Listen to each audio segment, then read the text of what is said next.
Here is a female patient of 45 years who is having pain at the back of the heel, inability to stand, inability to walk. She is a little obese. Can we just keep silence?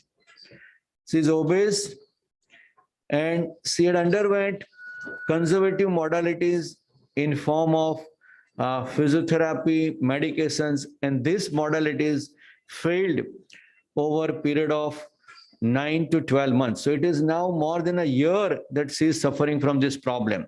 So typically for an insertional Achilles tendinopathy, after failure of conservative modalities for more than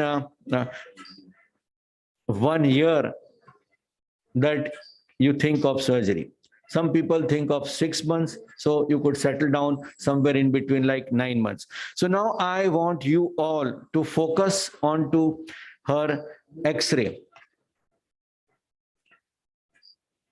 Yeah. So can you see this X-ray? Yes, sir. Yes, sir. She has insertional spore.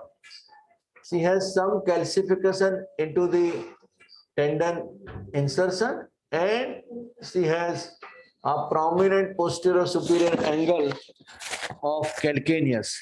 So this is typical case where you have insertional spore, insertional tendinopathy, and Hageland's deformity. So this is what we are going to address. Now I'm going to show you the MRI of this patient. So if you see this MRI, and in a sagittal image, you can see that there is hyper intense signal. This is the area of spore and bursa. So this is the retrocalcaneal bursa. You can see some speckled calcification into the tendon. So you can see it more closely and clearly here. So part of the tendon has also gone into tendinosis, and we are going to remove all degenerated thick tendon. And this is a sharp spur, and this is what we are going to excise and remove. Whenever I have a patient who is a very hefty patient, or if the demand of the patient is great, like if the patient is a sportsman, I like to have homogeneous insertion of the tendo Achilles. And for this homogeneous insertion of tendo Achilles, I use something which is called a speed bridge, which is a product by Arthrex, where you have a double row knotless anchor like we use for the shoulder. We use it here, where it is a double row knotless anchor, which gives a strong homogeneous insertion of the tendon, and there is no knot, and this is so strong that you can mobilize your patient at the end of 3 weeks, and patient can go into walking by 6 to 8 weeks. So herein we are going to use Arthrex double row knotless anchor. Now just focus onto this diagram which I have drawn. What essentially we are going to do. Yeah, can you see this diagram? Yes. Okay. Sir. Yeah. Yes, sir. Yeah. I would want you people's cooperation in responding.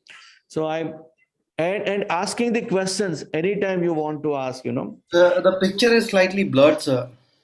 So can you, Viral, you see there? Yes, sir, It's fine now, sir. It's fine. Okay, yes. There, here, not there. You focus here, right? Is that now out of focus, or it is at the right focus? It's clear, sir. Now it's right. Okay, I've taken it closer. Okay, so we are going to put a inverted T-shaped incision into the tendo Achilles. So we're going to split it into the center, and at the insertion we are going to go medial and lateral. So once we do that, we'll remove spore in the coronal plane, Hegland into sagittal plane. We are going to remove, excise the retrocalcaneal bursa. And then we are going to put in 2 rows of knotless anchor. We're going to drill. You just focus it, go closer. Yeah, that's perfect. That's perfect. So 2 rows of knotless anchor we're going to drill into the calcaneus, and in this proximal row, we will have internal brace through which we will suture the tendon insertion, and in the distal row we'll bury the internal brace, and this burying of the internal brace would be like this. 2 arms of the internal brace would be separated, and 1 arm each would go into this knotless anchor. So this is the diagrammatic representation of what we are going to do. Patient is, can you focus at the patient? Dr. Viral, you need to remain with him and see whether his focusing is here properly done or not. So patient is positioned into prone. You can see Dr. Rajesh and Dr. Dilip as anesthesiologists are in command. Dr. Viral is assisting me. So patient is positioned into prone position, and there is a bump. Rajesh, if you can point out at the bump. So there is a bump which is put in at the level of the ankle, so that you are able to manipulate foot into dorsiflexion, plantar flexion during surgery. And for you people's visualization, I'm going to show you the image once I excise the Hegland, once I remove this spur, how it looks. You may intraoperatively opt to have image, you may not, right? So this is the preparation of the case. Now I'll just take a leave and will join you in next 5 minutes once I scrub. We can stop the transmission. Stop the video. Audio must stop it. Audio.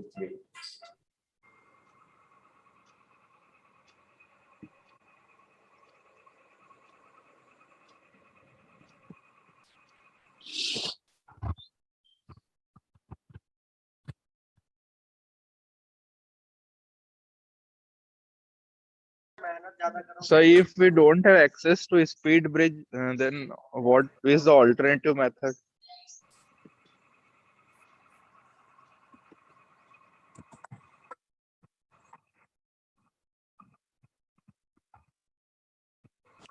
I think Sir has gone to scrub up, so I think he'll come back. Hello, everyone. Hello, this is Dr. Viral Shah. Sir has gone to scrub, and he will be answering once he comes back and joins us. Okay? Okay, Dr. Viral. All right. Thank you. Mute correct.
Hello, am I audible?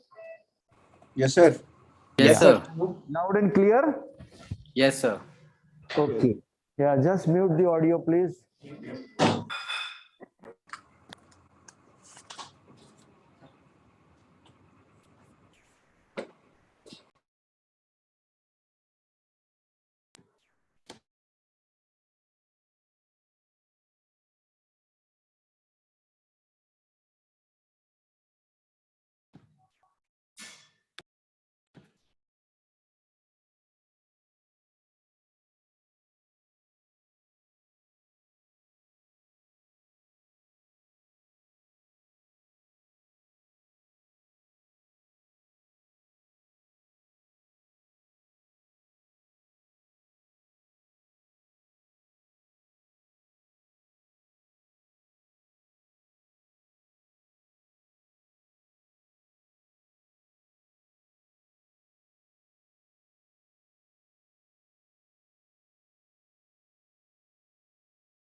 Sir, we are not able to hear you.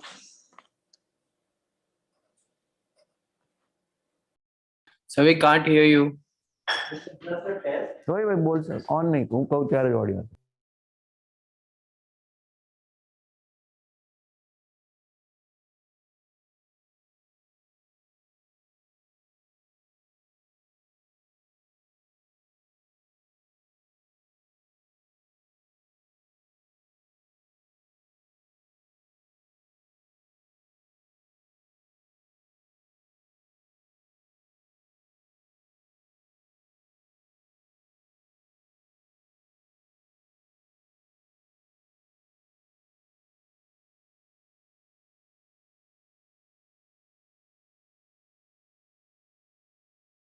So we can't hear you, sir.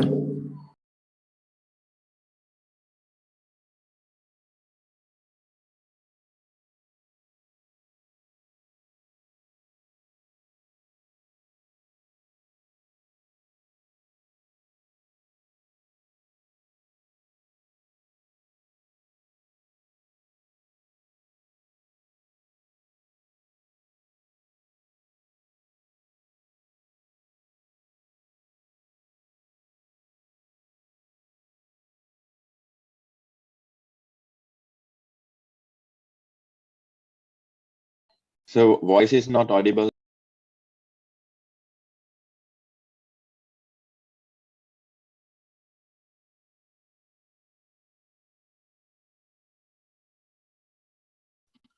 Dr. Rajiv Shah, you're just push him for unmute. Mahek, push him for unmute. Ask to unmute करके एक option रहता है. Yes, sir. I know that I am On again. I have categorically muted myself because we are adjusting the video and I'll come back to you. Okay, okay, sir. Please.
Okay, we are all set now. I think you are able to see patient's heel, leg, and my marking. Are you all able to see that? Yes, Yes, sir. sir. Yes, sir. Yes, sir. Yes, sir. Yes. So what I've done, I've marked a vertical incision. We are going to go heel splitting incision. And mind you, this incision should go quite down. That is the key of success. So if you just take an incision which is short at the level of heel spur, you may struggle to retract. At the same time, if you retract more, you may end up with the skin issues, right? So the tip is to go as low as possible. So we will now inflate tourniquet and we'll start with the procedure. Now you could just fire me the questions, whatever you had. Sir, is it a mid? I'm not able to see your chat box, so whoever wants to ask question will have to unmute and take questions. Yeah, one Sir, question. One Yeah, question asked was that is there any other technique other than using a speed bridge? Because absolutely. cut down the expense side, sir. Can we use something else? You keep your focus here only, right? Okay. See, if you are not having an access to speed bridge, you could use one suture anchor into the center onto which you can tie up your tendo Achilles insertion, and two small suture anchor of 2.8 can be used to give homogeneous insertion of tendo Achilles.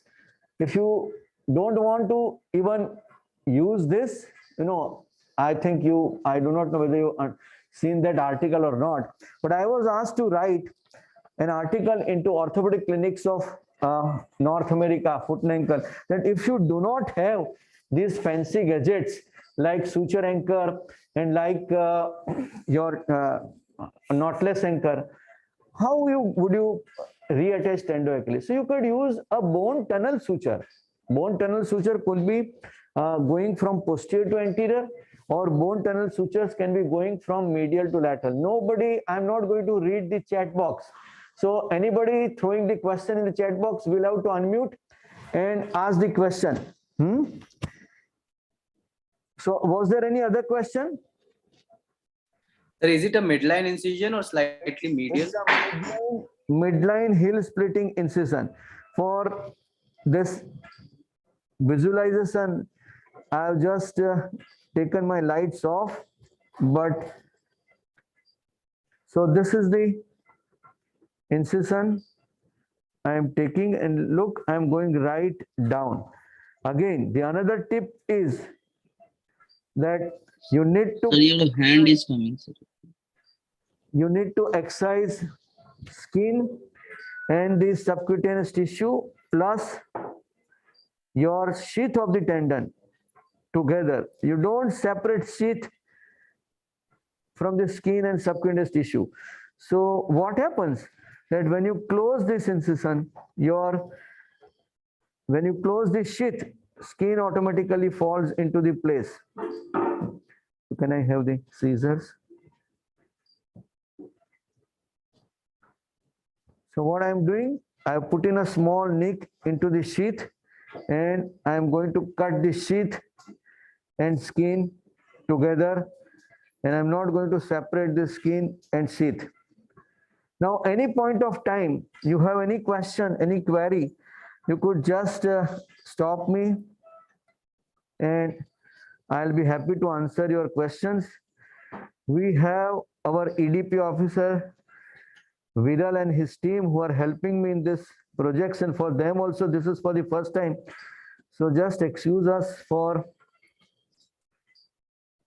any issues. You could bring it to our notice that if you are not having proper projection, if you are not able to see something, you could just bring it to our notice.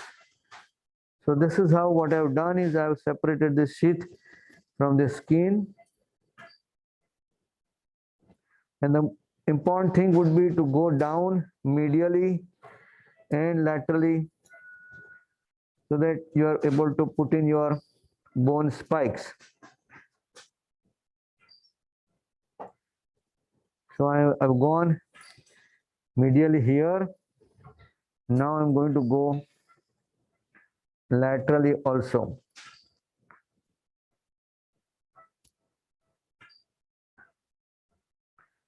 So this is till the time you feel that you will be comfortably able to put in the bone spike on a medial as well as on a lateral side. So this is how your distal dissection goes like. Now, can I have the marking pen? Now, Sir, what how I'm much going is to- your tourniquet pressure, sir? I'm sorry? How much is your tourniquet pressure? Yeah, it's 300. 300. So now, what I'm going to do, I am going to mark the insertion of tendo Achilles. So this is the insertion of tendo Achilles, and I am going to go with midline heel splitting approach. And this tendon would be reflected on both the sides. We need a sharp knife. So do we always need to get an MRI before doing this procedure, or we can do it based on X-ray only? Probably you joined late. So I showed the pictures of MRI. Sir, if there is an extensive calcific tendinitis which is encroaching into the tendo Achilles, will your approach will be different? Not really. Not really. I put in a heel splitting incision, and now I am going to take out the incision going laterally and medially, and with this incision my tendo Achilles is going to get stripped from the bone insertion. So I will incise the insertion of tendo Achilles on a lateral aspect. I'm going to go and do the same on a medial aspect. Can we have silence in the OT, please? Sir, should we always use a knife for this dissection, or can we use a cautery as well? No, never. I have never used cautery, because cautery would do tearing, burning, and you should be very much watchful while you are dealing with the tendon issues. So this, yeah. So you can see that tendon insertions, we have removed the tendon insertion. Now this is the spur. This is Video is not very clear. clear karo. Yeah. Decrease the brightness so that. Yes, now. So I think it's because of the light. So this is the, no, you have to come up, go up. Yeah. This is the spur at the end here. And if you can see this yellow structure, this is all retrocalcaneal bursa. So I'm going to remove the retrocalcaneal bursa. Once I remove the bursa, I'm also going to go and remove the spur and Hegland.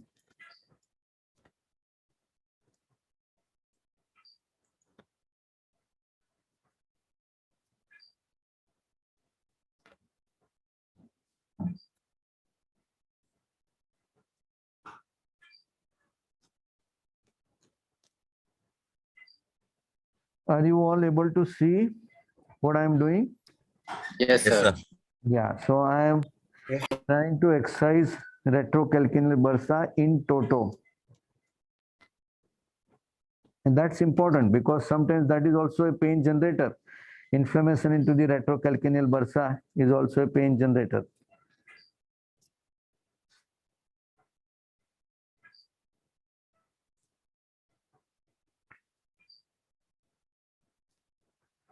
So we have almost incised RC bursa, and now I'm going to go and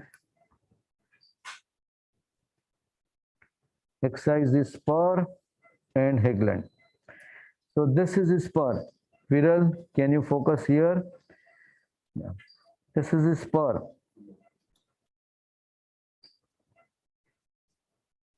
This is all degenerated tendon at the level of insertion. We might need new knife.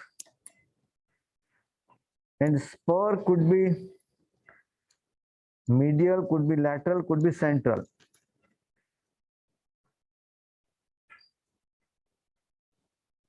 Here the spur is more towards the medial side. This is the spur, if you can appreciate. No, your focus is not proper. This is the spur. Are you able to see, appreciate this? Yes, sir. Yes, sir. Yes, sir. Yeah. So I'm going to take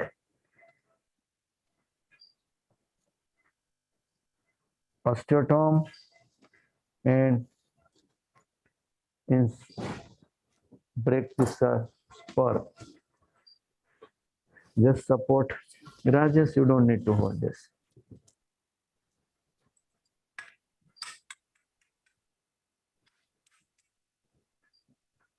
So this is the part of this spur which we have incised. And now this part of the tendon we are going to remove with the nibbler.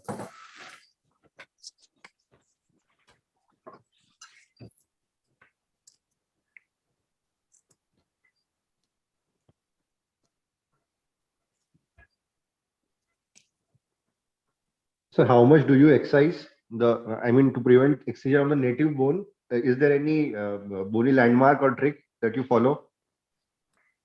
No, not really, but you know, for beginner it would be advisable to have an image and see whether you are properly distal to the end of this spur or not. So this was the portion of spur which I have incised, and now I'm going to excise the headland. So generally, when you operate these kind of patients, sir, there will be some amount of calcification in the tendinous insertion also, sir. So do you excise those calcification and the tendinous parts, sir? I am going to do that. The first part is this headland and spur. The next part is all degenerated tendinosus portion. Just relax it so that Rajesh can pull it there. Rajesh, support the heel. Yeah.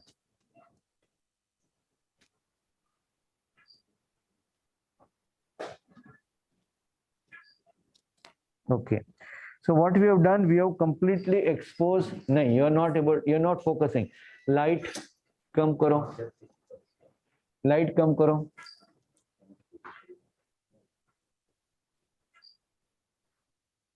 Position, focus here. Zoom. Go up. Yeah. Go up. So this is the zoom, please. Focus, please. Yeah, this is fine. This is fine. Excellent. That is better, sir. Yeah. So just light Ganesh thoda kam karo. Okay. So is that clear? This is the headland which Yes, I am sir. going to exercise. Yes. Pen.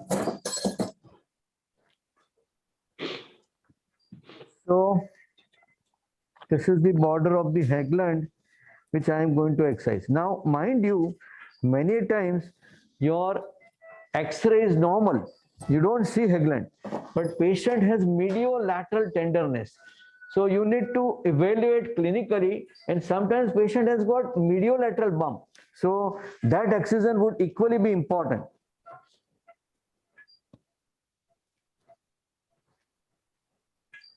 Yeah. So now whenever is headland always distal to the insertion of tendon, or it could be? No, headland is proximal to the insertion of tendon. Okay. Yeah.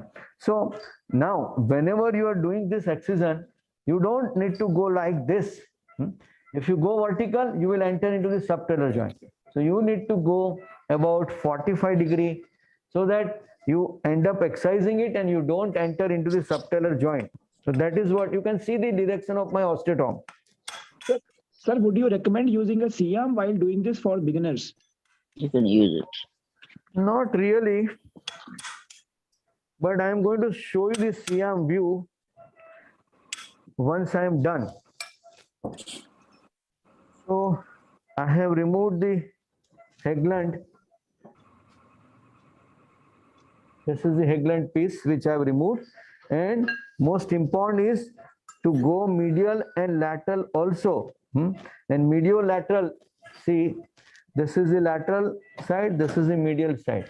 You have to make this area smooth so that tendon should not have to rub with the sharp edges of the bone. So osteotome, small osteotome, 10 mm. So now this is like a chamfer cut. Can you see this? I position it laterally. I have positioned this laterally, and I am going to remove the lateral part of calcaneus. No, I need a good osteotome. So this osteotome is positioned. It is like a chamfer kind of a cut. So the complete calcaneus gets rounded.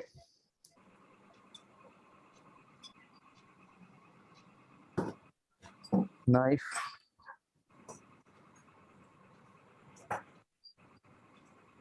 So this is the lateral excision here. Now I'm going to go medially. Rajesh, you have to retract here. You don't need to retract. So this is the medial edge which I am going to cut.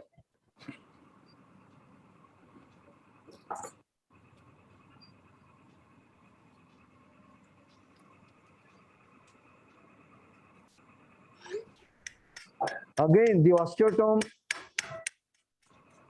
is angulated in such a manner that I make the lateral and medial edge of the calcaneus rounded. Now I am going to use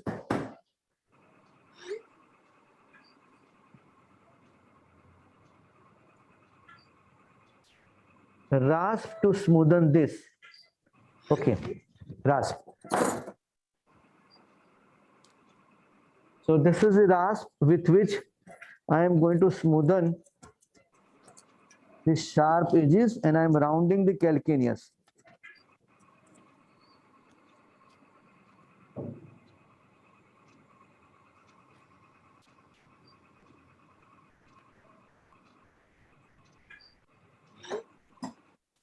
So the whole calcaneus is rounded. There is no sharp edge any point.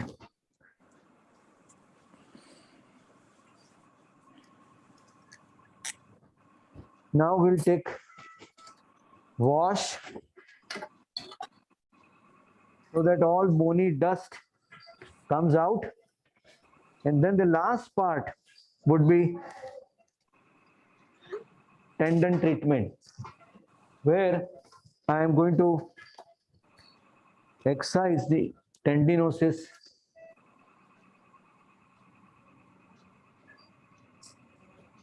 One more. And you all want to see how much I have excised? I can show you on an image. Yes, sir, we would like to see on it. We'll do that. But before that, let me excise the tendon. I just wanted to ask, sir, not in this case, but generally, have you ever encountered while excising these tendinous calcification from these tendon parts, have you ever experienced a large amount of defects, sir? Yeah. So See, how do we address the defect, sir? there is an algorithm for the defect. So for defect, if you have defect up to 2 centimeter, you just put in a pull out or the traction sutures in the end of the tendon, and you will be able to get the length of the tendon. So that's for the defect up to 1.5 to 2 centimeter. If the defect is between 2 to 4 centimeter, you do either central turn down or VY plasty, where the arm of the V would be double the size of the defect. And then if you have defect which is more than 4 centimeter, you go for flexor hallucis longus transfer. So this is the defect management algorithm. Mind you, when you are dealing with the insertional Achilles tendinopathy, most often than not, the tendinopathy or the bad tendon would be at the under surface of the tendon, where tendon comes in contact with, so this area, the under surface of the tendon would be bad, because where the tendon comes in the contact with the bone, it is at this area that tendon would be bad. So you can just excise all those tendinous portion, and you have the rest of the part of the tendon which is good, so you can definitely attach it back to the bone. Got it? Now, how do you know that this is the type of tendon which you need to remove? So one is, when you look at it, it doesn't look like shiny tendon. It looks dull grayish tendon. So look is one thing. Before that, in MRI, you noted that this is the area which has undergone degeneration. So you know that this area I have to excise. So that's MRI.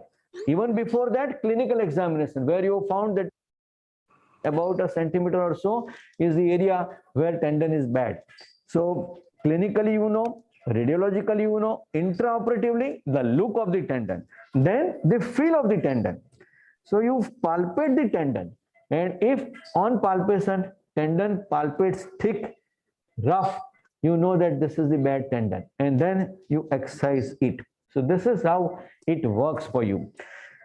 Sometimes if you are still not convinced, you can just remove the tunicate and look whether the tendon is freely bleeding or not. So these are the ways by which you know that this is a bad tendon. And whenever we are doing this surgery, the failures which I have seen are because of two reasons: inadequate excision of the bone and inadequate excision of the rough bad tendon. So unless you are really courageous to remove all and debride all dead tendinosis tendon, you will not get this success. Patient would persist with the pain. Okay, so now I'm going to excise. First, I'm palpating, and we know that the normal tendon, when you put in a knife inside, you feel as if you're cutting through the cheese. So your knife is cutting through the butter. Hold it here. Hold it here. So this is the. Is this a new knife? This is the bad tendon, which is lying anteriorly, and I am excising it.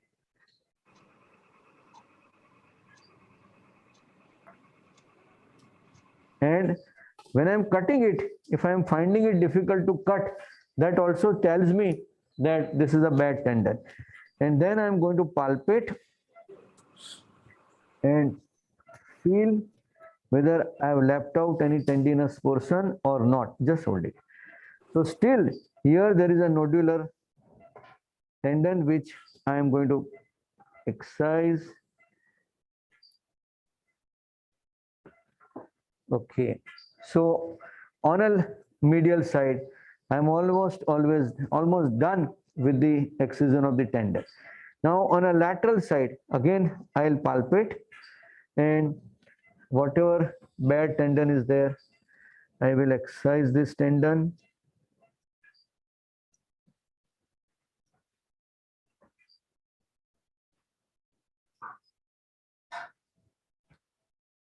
Still there is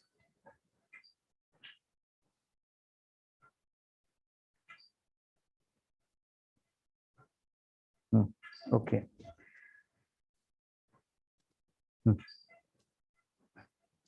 So we have excised bad tendon. Now it's the time for us to put proximal row and the distal row knotless anchor. Speed bridge, please. So proximal row anchor, Rajesh, can you retract? Hold it. So proximal row anchor would be about a centimeter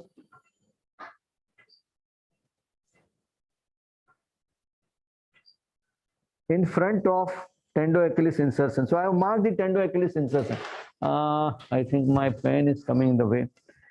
Okay, so this line is the tendo-Achilles insertion. I think you are able to appreciate, or we need to zoom it in. No, yes, sir, we are appreciating. Zoom करो तो नाम थोड़ो हाँ Sir, with all these excision, it will change the offset. Now can you see this? Just a minute. Can you see these 2 points which I have marked? Yes. Yeah, Yes, these sir. are the points where I am going to drill and put in a speed bridge brace or speed bridge internal brace. And my next two retractor here. And my next set of knotless anchor would be a centimeter behind the insertion of tendo-Achilles. So can you see this? This is for the distal row. These two are for the proximal row anchor. And so, excuse me, sir. So the proximal row is actually at the place where you have excised the hair gland. I'm sorry, come back. Sir, does it mean that the proximal row is actually at the place where you have excised the hair gland? Yes, a centimeter in front of the insertion of tendo-Achilles is where you put in your proximal row. A centimeter below your insertion of tendo-Achilles is what you put in your distal row. And this is a speed bridge kit. Can you just zoom out? Zoom out, please. Zoom out, please. Zoom out. Yeah. So this is a speed bridge kit which comes with the two internal brace. This is the this is the internal brace. Zoom in, zoom in, zoom in, zoom in. Yeah, this is the knotless anchor, and with which there is attachment of internal brace together with the needle. So these two internal brace with knotless anchor would go as a proximal row, and distal row would be a simple knotless anchor. So going forward, I'm going to just demonstrate you how it works. Right. So can I have the wire? So what will be the insertion site for a normal suture anchor if you are using single midline? Okay, so that's a great question. So for a single midline anchor, which would be 5 mm anchor, suture anchor, you put it slightly anterior to the insertion of tendo-Achilles, slightly anterior. So somewhere over, so this is the tendon insertion. You can put it somewhere slight anterior to this. I mean, you may be able to see it better if I put it there. No, zoom out, zoom out. Maybe you could go more towards the leg side. Yeah, this is where I'm going to put it. So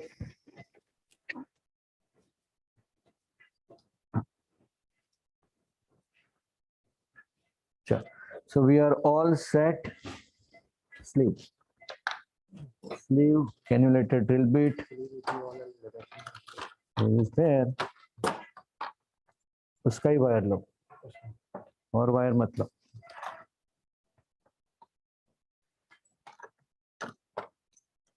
Sir, you said in a single anchor, the anchor is placed anterior, and you use 2.7 also. That's what you mentioned, sir.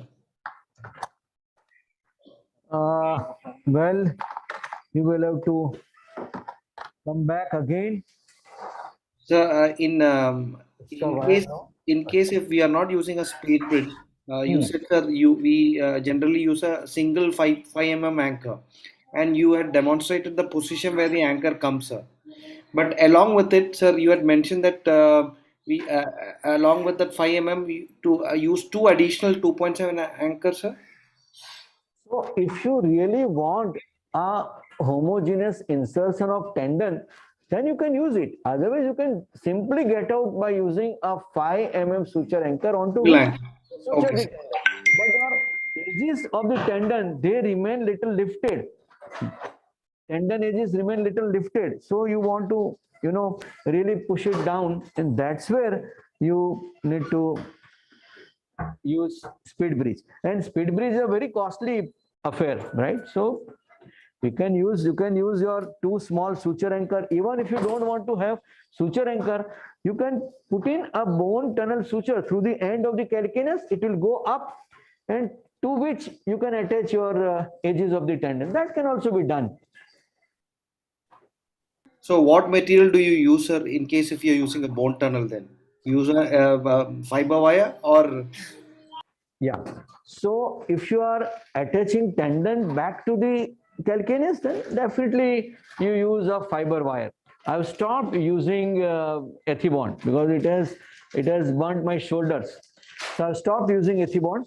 When use fiber wire is a good tissue friendly material.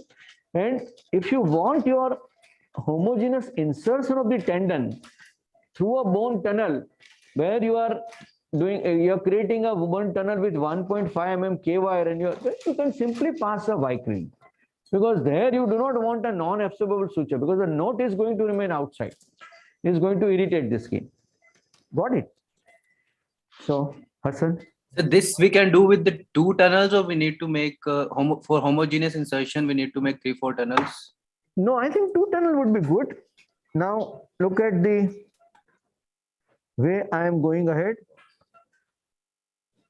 So, this is, sir, that's a 1.5 mm KY, sir? yeah, that is 1.5 mm K wire, which is being supplied.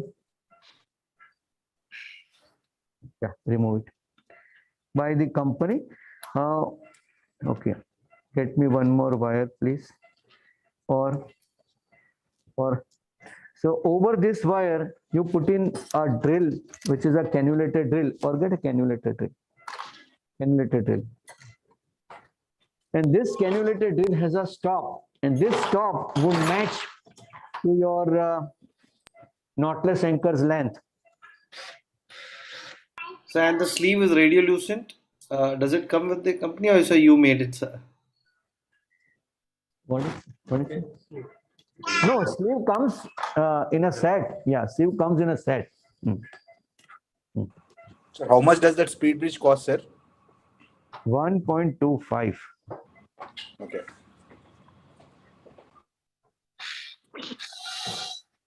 So this is the stop. You can see the stop. And the next thing I'm going to do is I'm going to keep one wire here, so that I have a position of this wire. Accordingly, I'll go here. So you can converge, you can diverge. So don't put it this straight one, okay? Otherwise the pull-out stance would reduce. One more wire. Okay, we can remove this wire. We can remove this wire. Remove this wire. And we'll put in another wire. Sure, remove it. Remove the wire.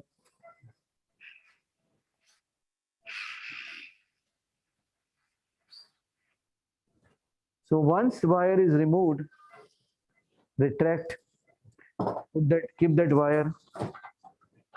I am tapping this hole because it's a knotless anchor. You need to tap it, otherwise anchor will not go in.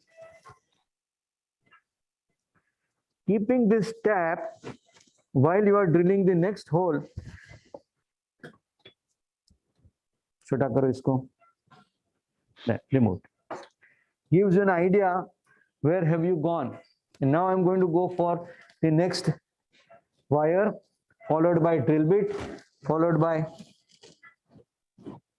cap. So I am going to converge this two tunnel.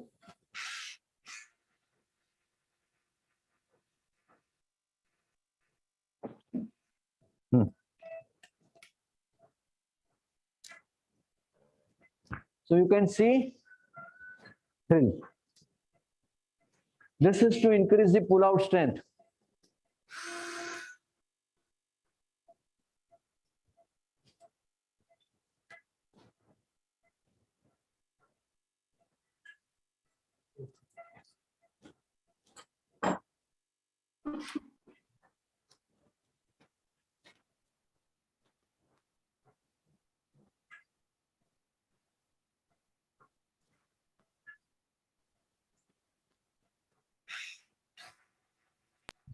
So, sir, the anchor is placed in convergent fashion, sir. Yeah. I'm sorry? The anchor is placed in a convergent fashion, sir. Yes, because I want to increase the pull-out strength.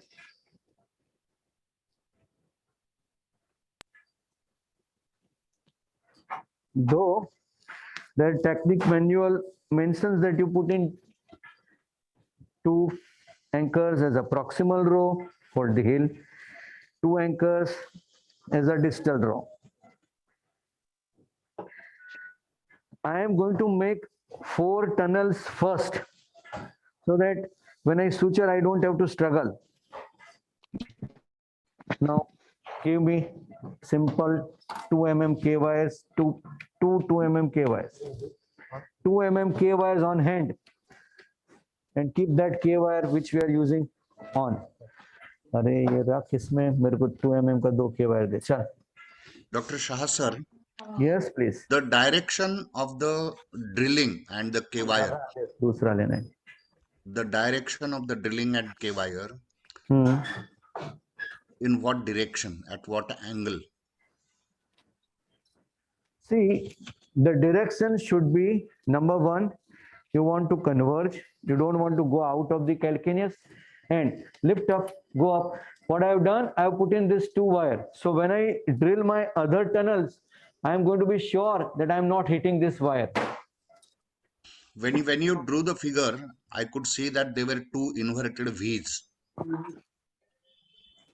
ये पकड़ो. ऐसा इसमें और इसमें भी चाहिए.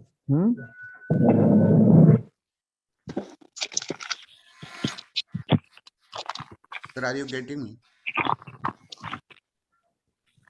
Okay, remove this. Drill.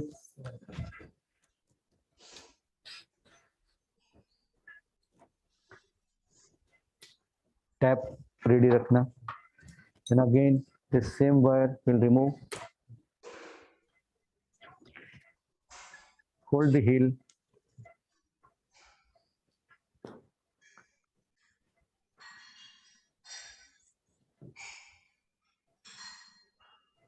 Actually, for you people to have a perfect visualization, I am working in a very dim light.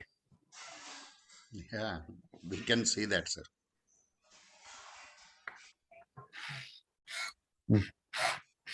I really appreciate your effort, sir.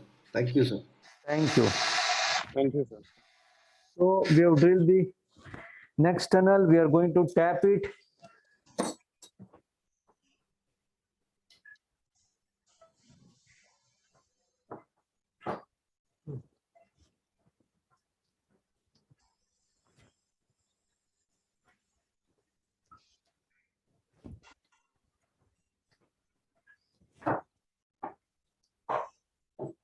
चलो वही वायर दो, फिर ड्रिल, फिर tap on that side. So this is my second row of, now hold the heel. This is the second row, knotless anchor.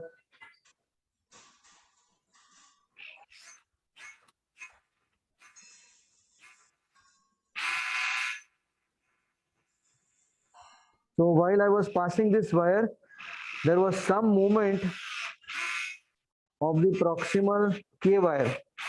So I'll change my direction. Remove it, drill.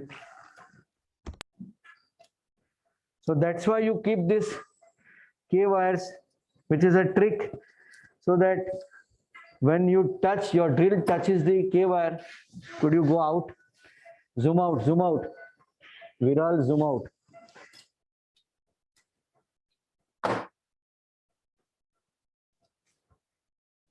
Hold the heel.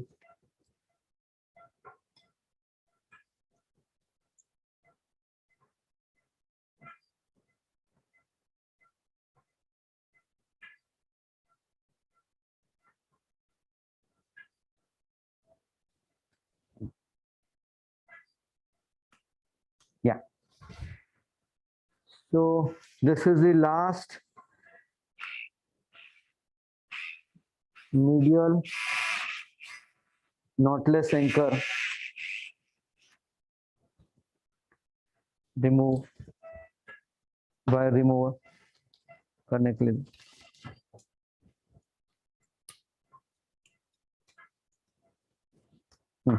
Tap. Where is it? Rajesh, where is it? Yeah, K wire, please. We should have some light here, at least. Yeah, it's here. Okay.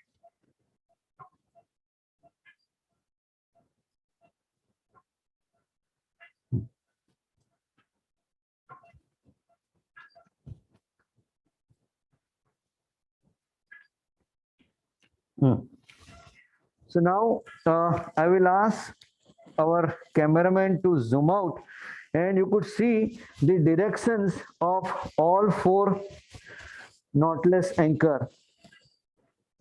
Yeah, please zoom out.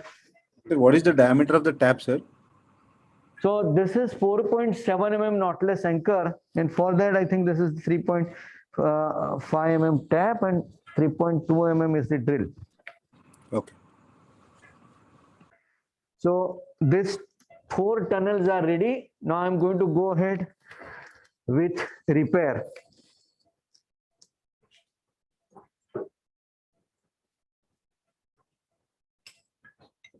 K wire, 2 mm K wire, 2 mm K wire. One more.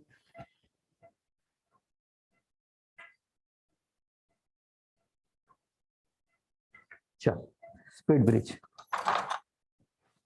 So this first speed bridge I am passing, I would need. So the first thing I'll do would be to define the tunnel by a K wire.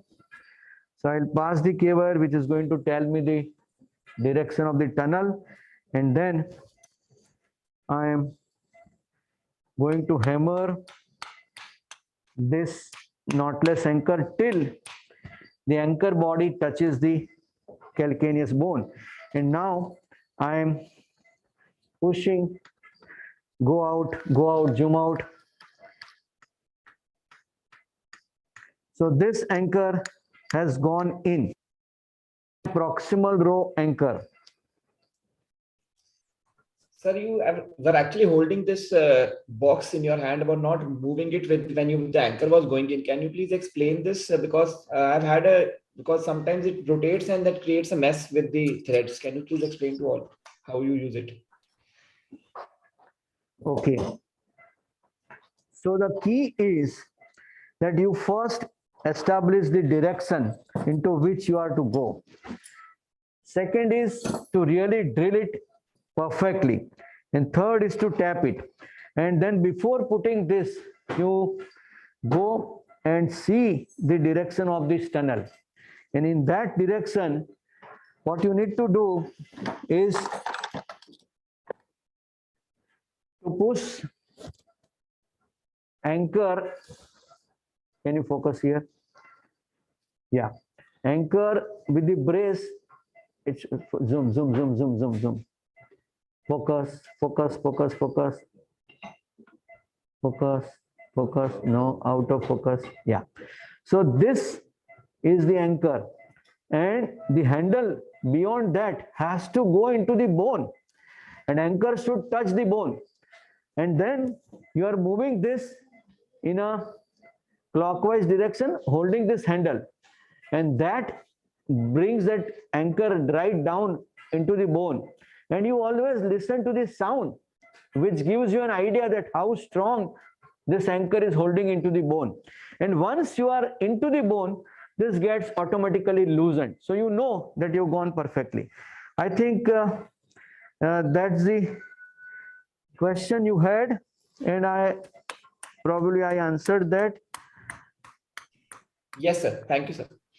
So this has gone right down, and now I am going to move it in a clockwise direction. Are you able to appreciate that this suture anchor is going in, knotless anchor is going in? Yes. Yes, sir. And everybody silence. I want you people to listen to this sound.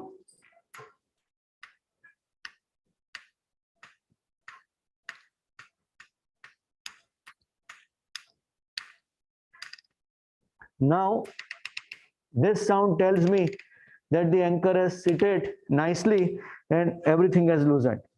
So could you listen to this sound? Yes, sir. Yes, sir. Yes, sir. Yes, sir. Okay.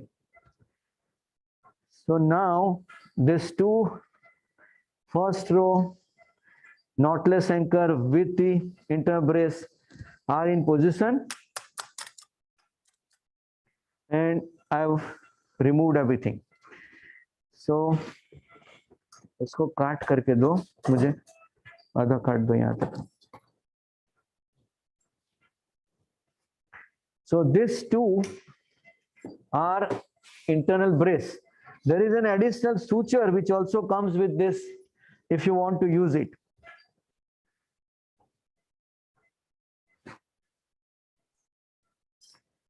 एक और छोटा करो.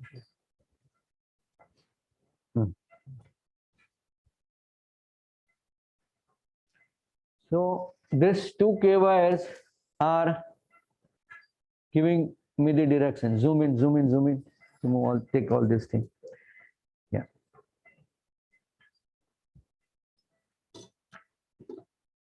Sometimes you want to use this routine sutures to give traction to the tendon.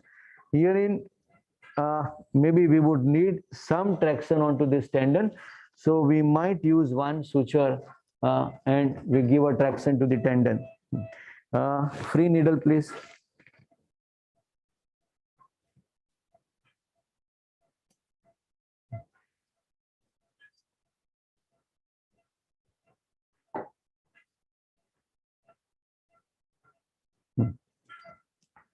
So I'm just taking the sutures through which I can give traction to the tendo-Achilles tendon.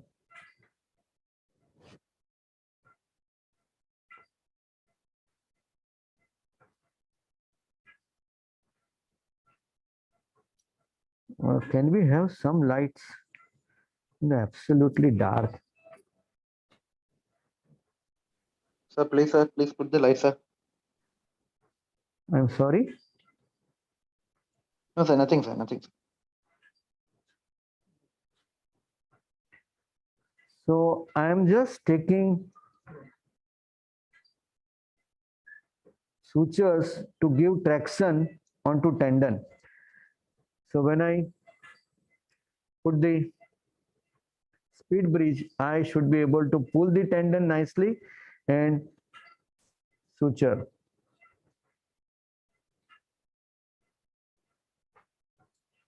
These sutures can later on be removed.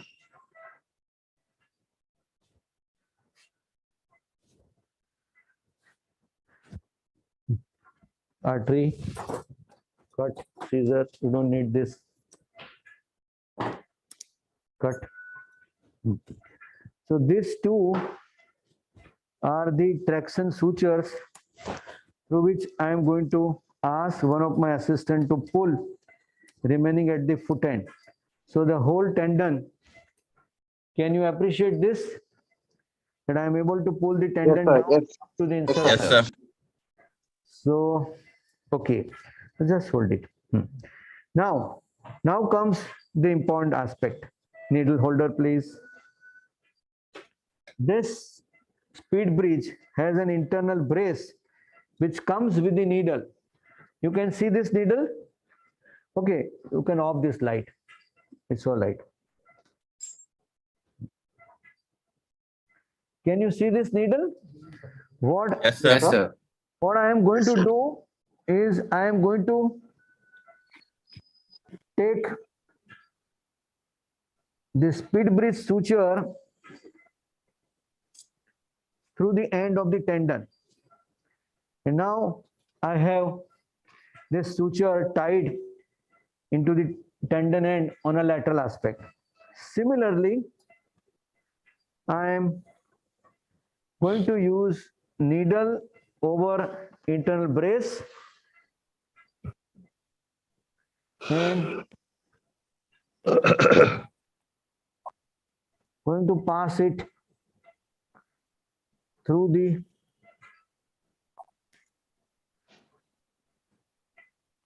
Sir, you are going under the tendon or through the tip of the tendon? No, I am going under the tendon and coming out. So, yeah, this is where now I have taken the sutures through the tendon. And now I am going to bury this sutures into this distal raw. Now, when I bury this into the distal raw, Rajesh, you can just take it up, take it there. I am going to cross this. So one blue, one white. If you can appreciate blue, light बंद कर दो.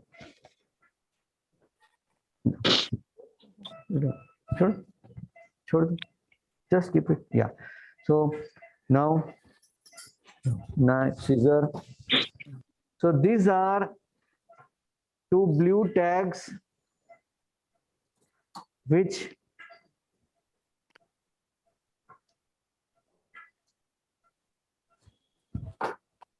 cut. Yes. Cut. These are two white one. Cut. So what we are going to do, are you able to appreciate the color? This is the blue one. This is the white one. We are going to cross it.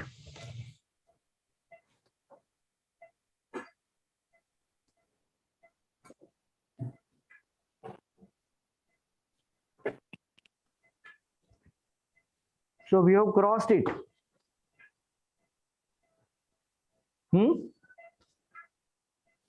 I think we have lost you all. Okay, No, sir, we are here. Okay, just hold it, Rajesh. Now, so the one anchor with these two threads of internal brace would go into distal raw. Another anchor, knotless anchor, would go into distal raw. So we have this. Can you zoom out? Can you focus here? Yeah. So we have this knotless anchor onto which we will pass these threads.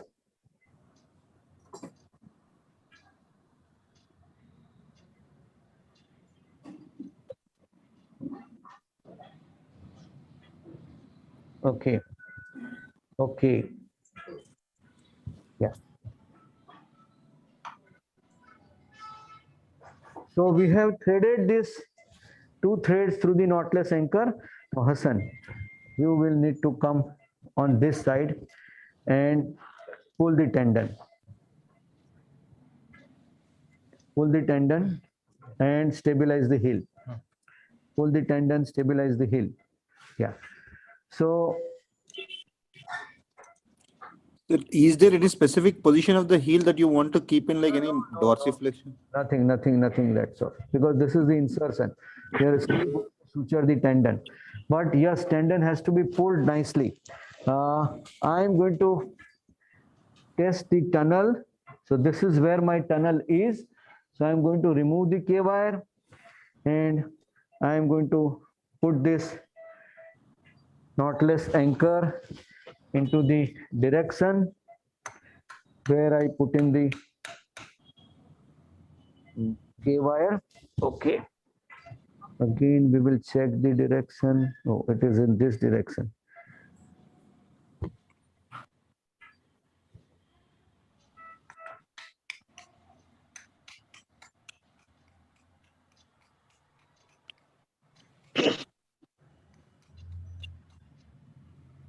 Probably we are misfiring the direction.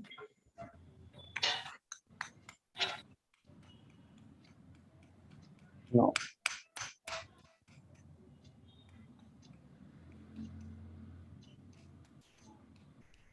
So my anchor probably has gone into some different direction, which I will have to recheck.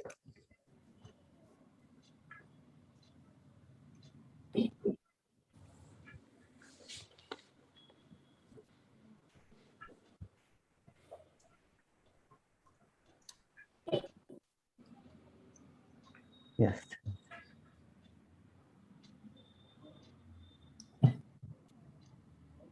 Okay. So my anchor is now going inside the calcaneus.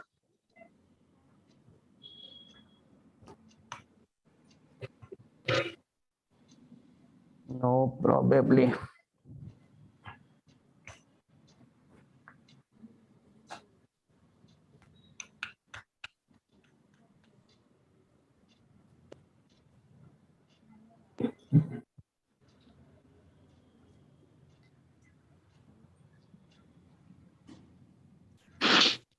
Technology giving you some trouble.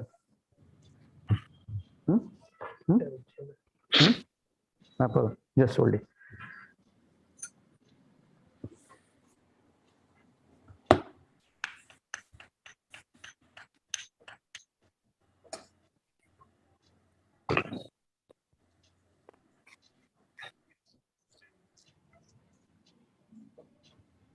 Is going? No, not going. Okay. Okay.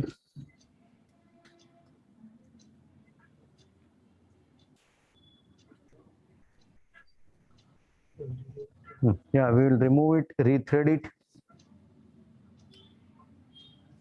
As such, if you see, this has gone in.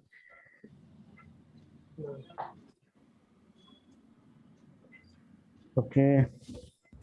So we are struggling here because probably we have misfired the tunnel. We are slightly in a different direction from tunnel.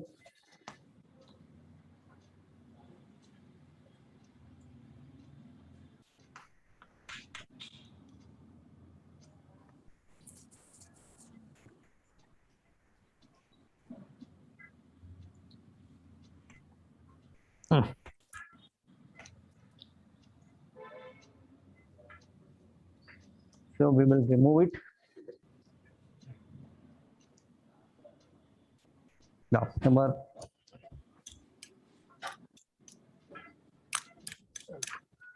okay. Now, yeah. So this was the direction, and we might have to retap it.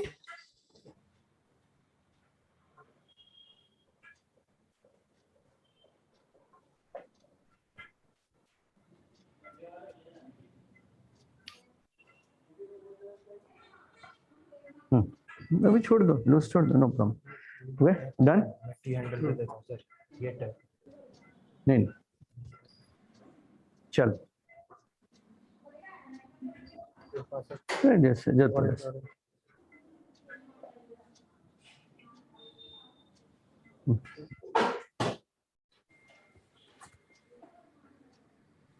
What we have done, we have removed the anchor.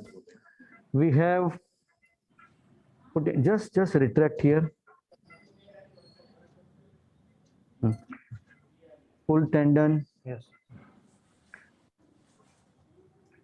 Yeah. So can you see what we have done is we have removed the anchor and we have put in tap again, and now we are going to go in the direction of this tap. Hammer, please.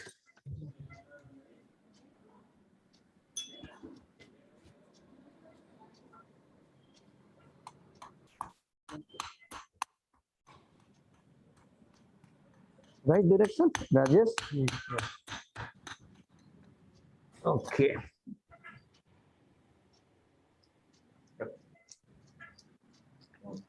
So now we change the come.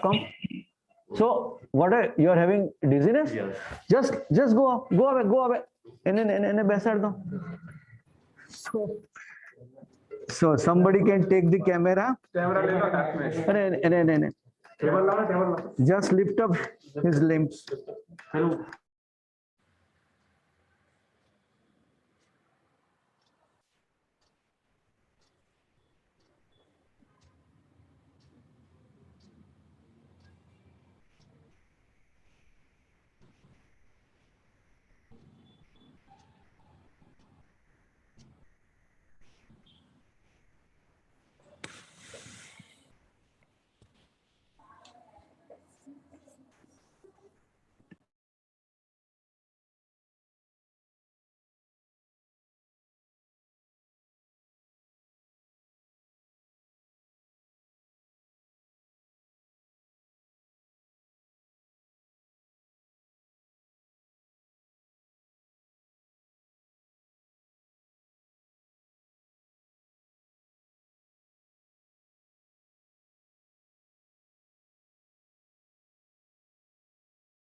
Mute and cap.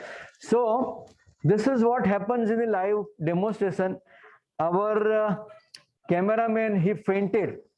Sir, hope he is fine, sir. No, he is fine. So you know someone else who has taken up this job. Yeah. Fortunately, he did not fall on the trolley or on the operation table. So what we did, we passed. Yeah, sir. Can you please focus the image, sir? Focus it. Focus the image. Focus. Right, sir.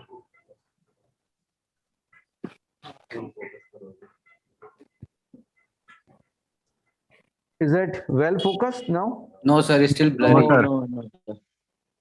Yeah, some new person has taken. Rajesh, take this.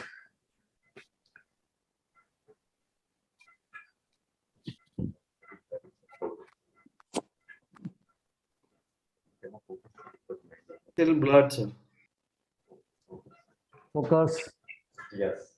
Yes. That's getting clear, sir. Getting clear. Yeah. So Better. So we have passed one knotless anchor, and that's a distal row anchor, and herein we are going to pass one more while there is a traction onto the tendon. And I have removed the K wire. I am just hold this also. I am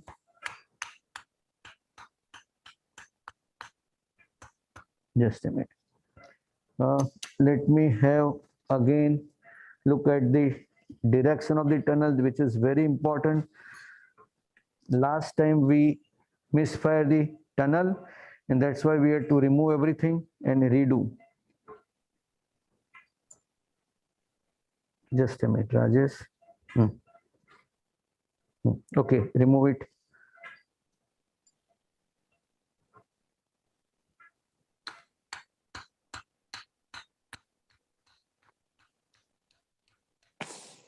So my insertion part is done, and I am now going to take some sutures into the tendon.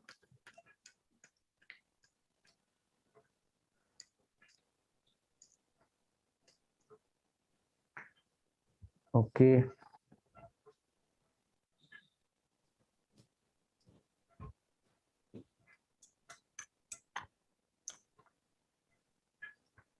Okay, knife.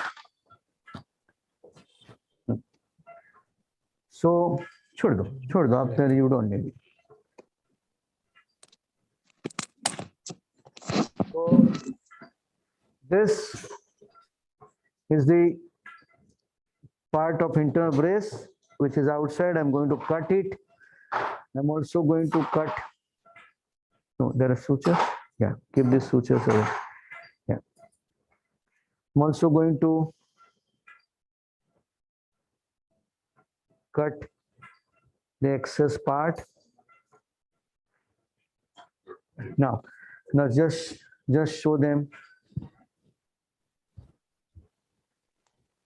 So this has one white, one white, one blue.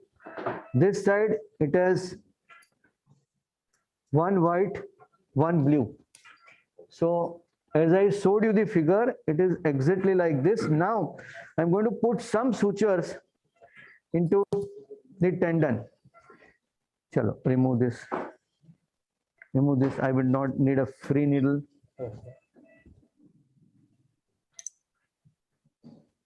And separate karo.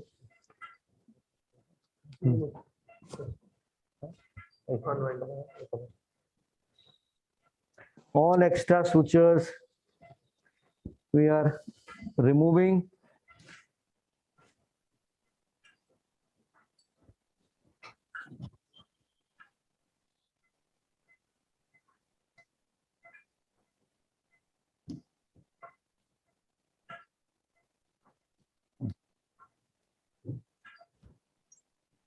Remove? Yeah, remove it. So give it to me on a free needle. That we will do. We'll do that fine tuning. Free needle पे दे दो, इसको निकालो बेटा, नहीं तो इसको काट बस.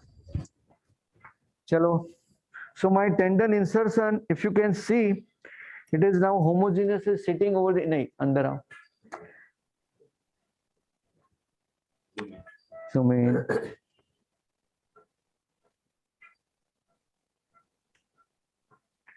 I want some light, huh? I want some light.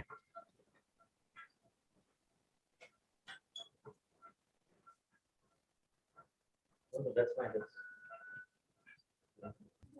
Sir, can I just ask, sir, what is the size of this speed bridge anchor, sir? 2.7? 4.75. Okay, thank you, sir. All four anchors are of same size, no, sir? Yes, of same size.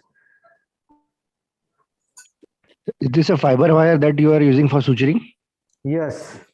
So this cut into tendon Achilles which we have put in, I am suturing it. And once I do that, my job would be over.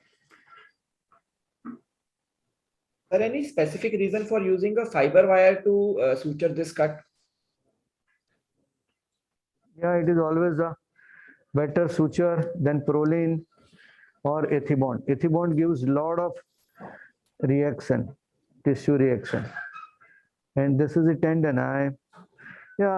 One Dick uses the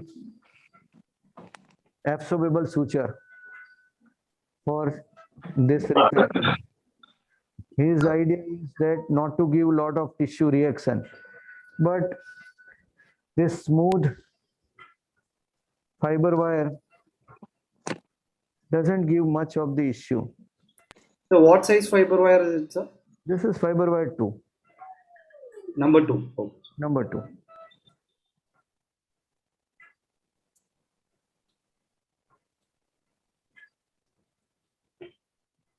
I think camera battery is low, sir.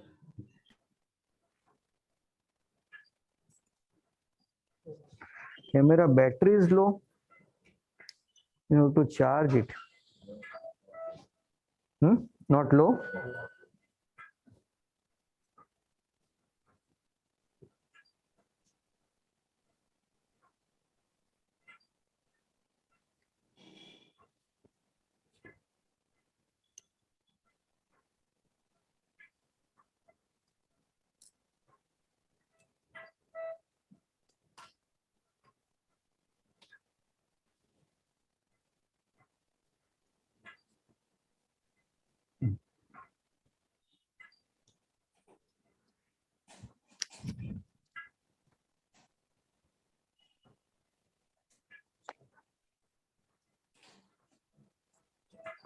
Step, step.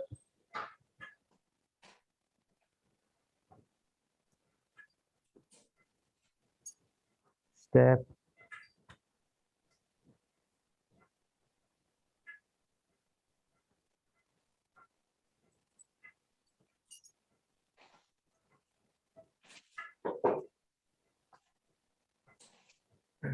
Cut this one end. Small. Needle. So, and I'm going to bury this knot of fiber wire.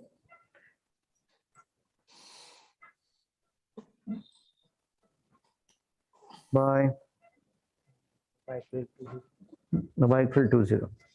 Okay. So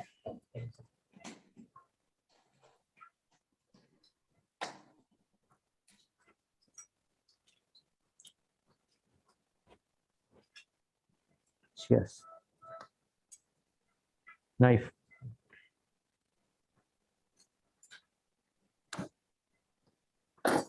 Okay. So focus here, please. Two retractors, please. Sure. Take all the instruments. So now can you appreciate? Give me a. So this is a suture taken through the tendon. And this is a speed bridge. Come closer, come closer. थोड़ा झुको, इधर आओ. आओ, अंदर आओ. Yeah, you can. Zoom करो.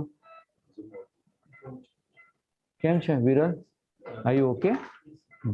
You take something. અરે અહીંયાથી જ લઈને બતાવ્યો ને. Come closer. Yeah, come down. Just don't make sure that you don't touch this place. Focus. Come closer. Focus. Rajesh, hold this. I hope still not focus. No. Focus. Some light would be required. Yeah. Come. Much better, sir. Yeah. So this is a speed bridge where we have crossed one blue and one white. Distal go up, little up. No. Focus. No. Yeah. So I hope you are able to appreciate. Okay? Yes, sir. Yeah. Yes, sir. Yes, sir. So now Dr. Rajesh would, okay. Close the camera. Dr. Rajesh would do the closer and will proceed to the next demonstration. Give me 5 more What minutes. will be the post-op protocol? Will you put a splint now or a backslap? Yeah. So one thing we forgot, we wanted you to see that how much bone we have cut, right? TV लेके आओ. Video. चल तू TV लेके आ गणेश. और TV lateral बता. You can start closer. So we'll show you the lateral image of the calcaneus. Because you wanted to see how much bone we have cut. Yes, sir. Sir, on the medial side, sir, there was some gap. If probably it was because of the angle at which it was showing. There was some gap, sir, between the insertion, at the insertion side. See, this insertion lateral, you just move out. This insertion is an extra insertion where you are taking it down. You just have to focus here now. Focus here on image. Lateral, TV down, down, down, down, down, down, down, down, down, down, down, down, down, down, in. Yeah, shoot.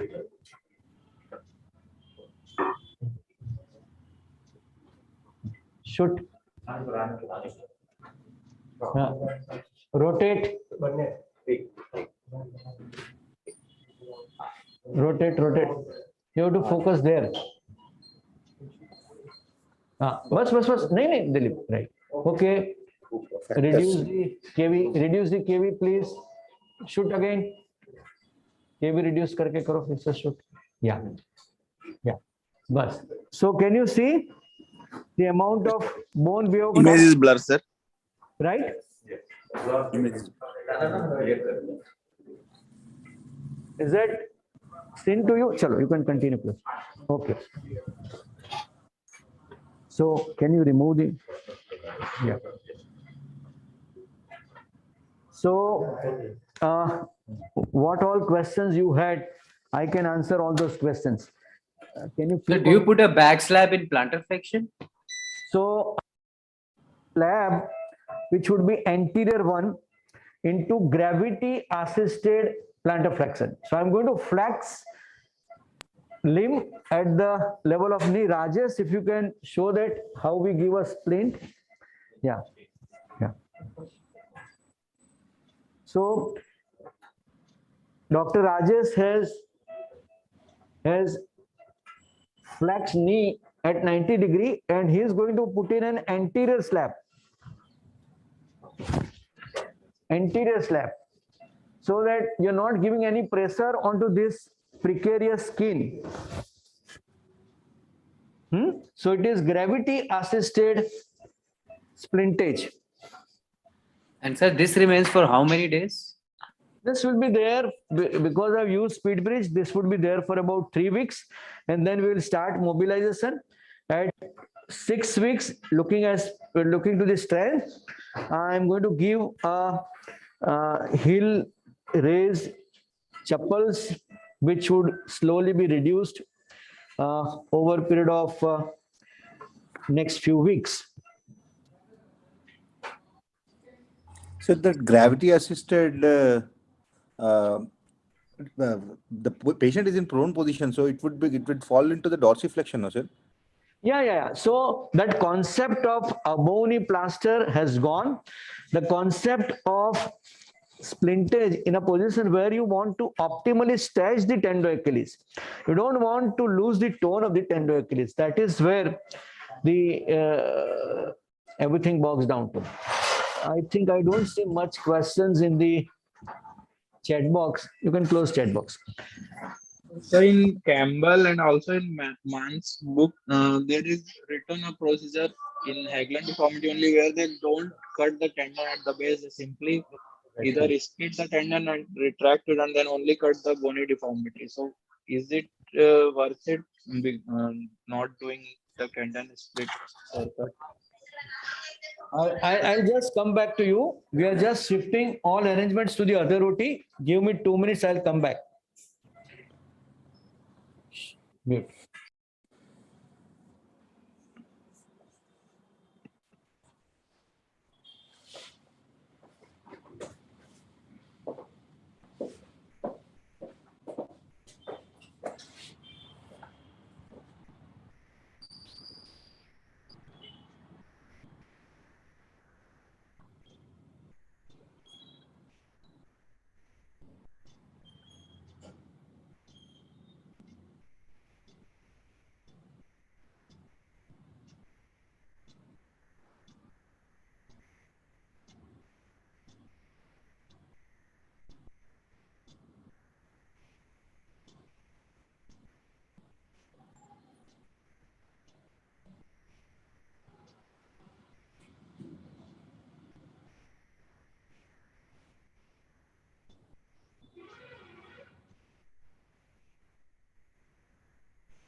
Hello. Hello. Yes, yes, sir. Yes, sir. Yeah. So I've joined through my cell phone while the whole, live tele system and everything is being changed from one OT to other OT. I'm sorry about some mishaps in between, but this ADP officer was doing such kind of shooting for the first time. Okay. So your questions. So, what is the DVT prophylaxis? If at all you give, and what is the antibiotic prophylaxis? I don't give DVT prophylaxis. Antibiotic for 48 to 72 hours, IV antibiotic. And if the patient has got some comorbidities, 3 to 5 days of oral antibiotic. Mostly what I use is ceftriaxone and then switch them onto cefuroxime. So when you start weight bearing, slab is for 3 weeks, followed by exercises.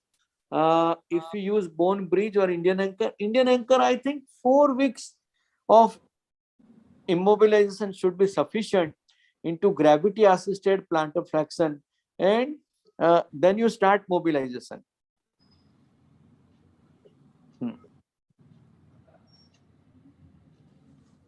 Sir, when you are pulling through that internal brace from the proximal to the distal row, how much do you pull? Like, the tendon doesn't seem to come as far as the bone. I mean, I don't know whether I could appreciate that, or is there any gap in between there?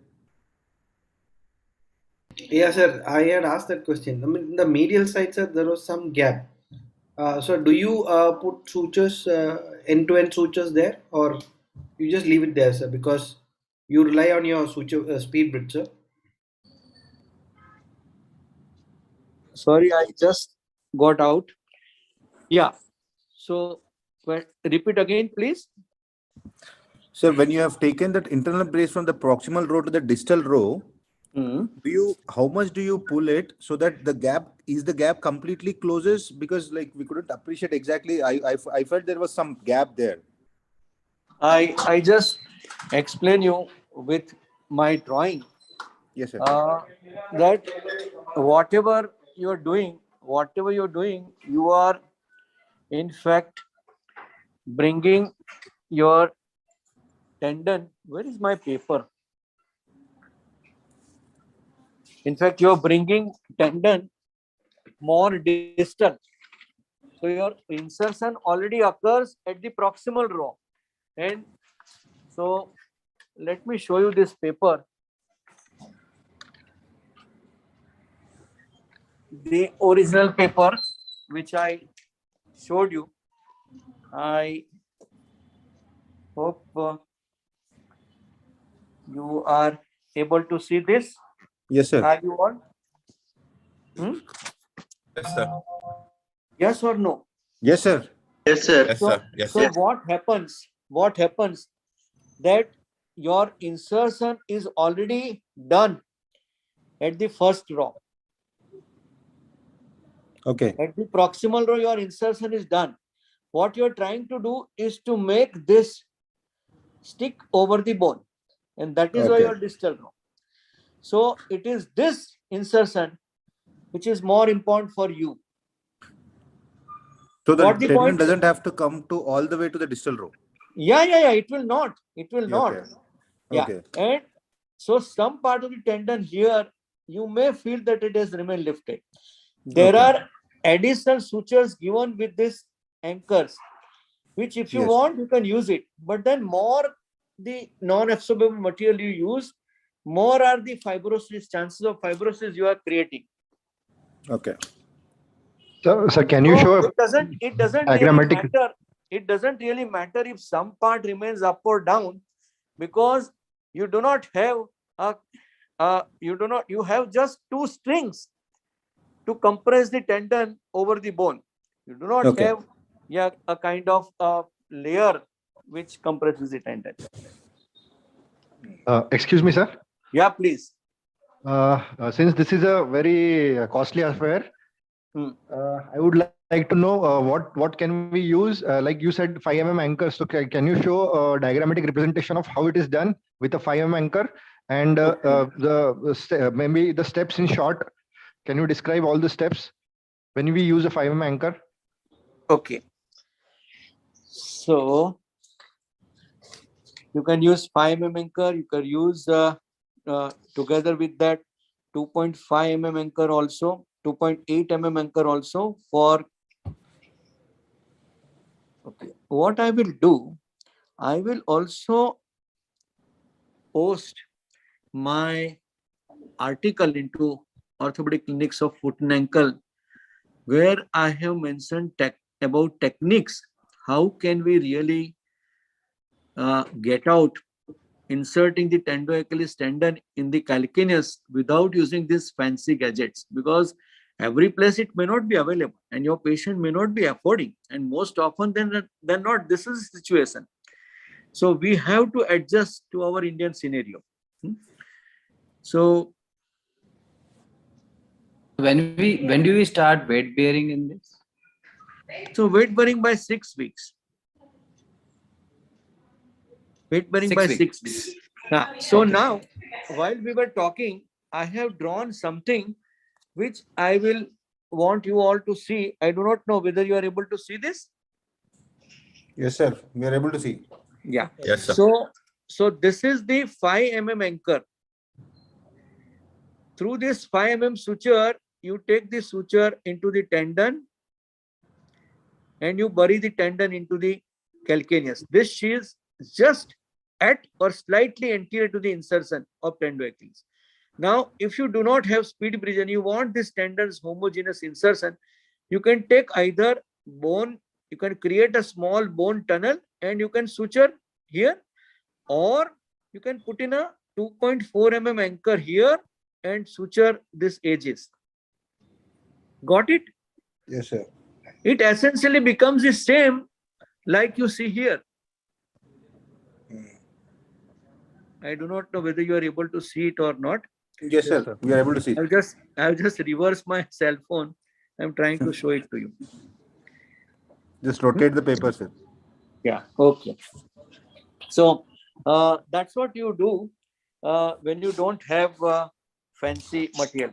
Even if you don't have suture anchor, then also you can do this repair either by a tunnel which will go through the bone, transverse tunnel, or tunnel which will go vertical from posterior to anterior. So you could create either a transverse tunnel and suture it. You could create a vertical tunnel and suture it. There should not be any problem. Sir, can this repair be combined with the FHL augmentation in case the defect is large? Yeah, when defect is large, you can use FHL augmentation, but in that case, you may not be able to bring tendoachilles right down. So you may have to either do VY or central turn down and bring the tendon down. So if you are can seeing an this? extensive, sir, if you are seeing an extensive retrocalcaneal bony spur, will you decide on a conservative first or go for a surgery or what? Yeah, guidelines conservative will you trial follow? is always given for 6 weeks. 6 months, sorry. Conservative trial is always given for 6 months, failing which you would go for surgery, not otherwise. I mean, irrespective of the size of the spur, we will think of a conservative first, then only surgery, right, sir? Yes, yes. Thank you, sir. Thank you, sir. So I think I will have to leave you for. I will have to leave you for 5 minutes, and then we'll join for the next surgery. Is that okay? Okay, sir. No, thank you.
Recording in progress.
Excellent.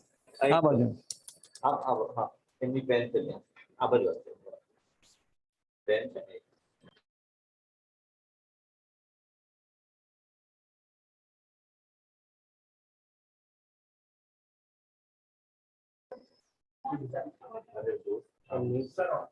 audio on please. Okay, I'm back with you. Are you all able to see this? Yes, sir. Sir.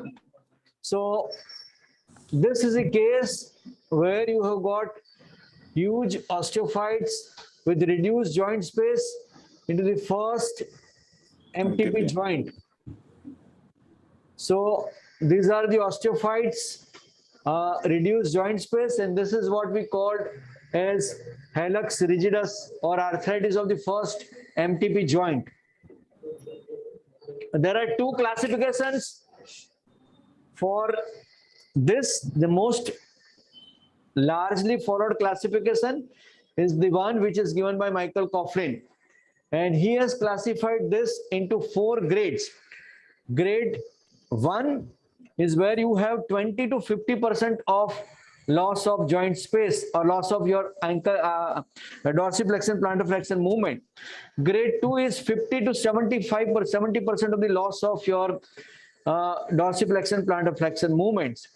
Grade 3 is more than 75% loss of the movement, and you even have loss of the plantar flexion also.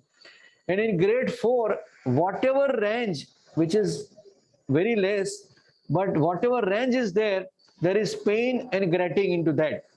So it is grade 4 where they say, okay, you can focus on me. If you can focus here, down, down. Focus here. No, it is not focused well. Yeah. Now I want to show you something which is at the tip of my pen, and that's a dorsal osteophyte over the proximal phalanx, as well as dorsal osteophyte over the proximal phalanx, as well as the head of the metatarsal. Can you all see this?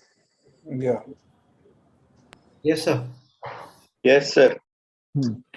So this dorsal osteophyte has restricted his movement greatly, and this is grade 3 hallux rigidus, and we are going to try and salvage the joint of this patient.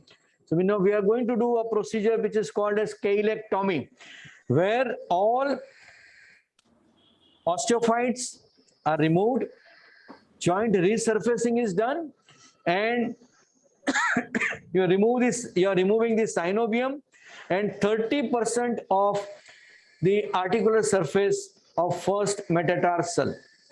So this procedure I'm going to demonstrate. Give me another 5 minutes. I'll come back to you. Can we close the video and audio, please?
बोलो ना sir sir एक बार hello hello mute करो hello Yes, sir.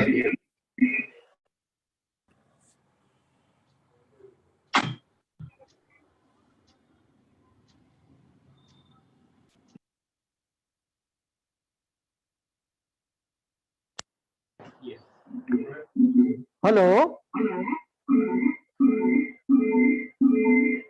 Am I audible now? Yes, sir. sir. You are. Yes, sir. Yeah. Okay. Just lift this.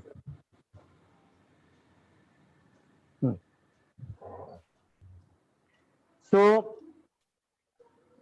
can you all see here? Yes, sir.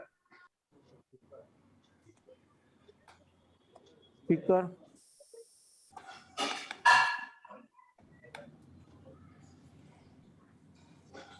Hello. Yes, sir. Yes, sir. So, am I You're audible audible. now? Yes, sir. Yes. Yes. Okay. So, If you see the movement of this patient, even under anesthesia, he has got just jog of movements. His dorsiflexion is quite restricted, even his plantar flexion is restricted. And that's where it is grade 3 hallux rigidus. And we are going to go with our incision, which is marked just medial to extensor hallucis longus tendon. We have inflated the tourniquet, and now we are going to go ahead with the procedure.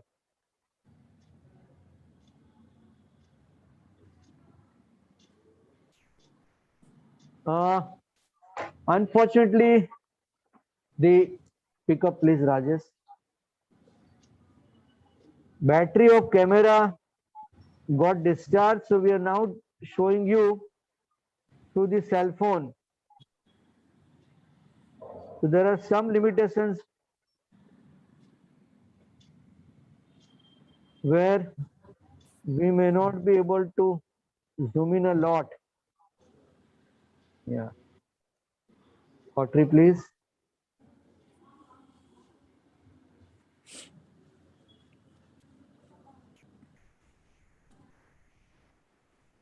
Can we have some light?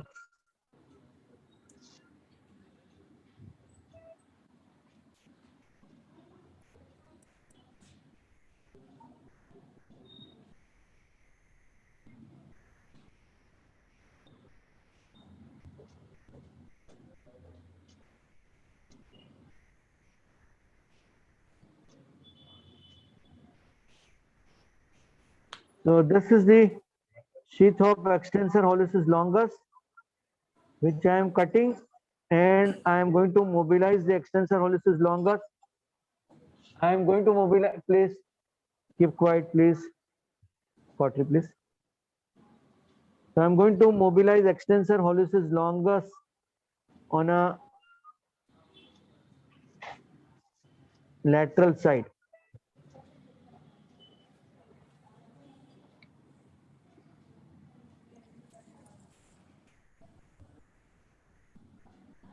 So you can see that we have retracted the tendon on a medial side, on a lateral side. Now I'm going to put in a direct straight incision onto the capsule. And you've seen the X-ray, you know there are a lot of osteophytes. Can I have a tooth forceps, please? There are a lot of osteophytes which are lying dorsally. So I have to dissect the capsule in such a manner that all these osteophytes I am able to tackle with. So what is the cause for this degeneration in this joint, sir? Cause? Yes, sir. Viral, what is the question? You can just translate it to me. Because I am. What is the cause for the degeneration of this joint? What is the cause for the course? Can you see this osteophyte? To come closer.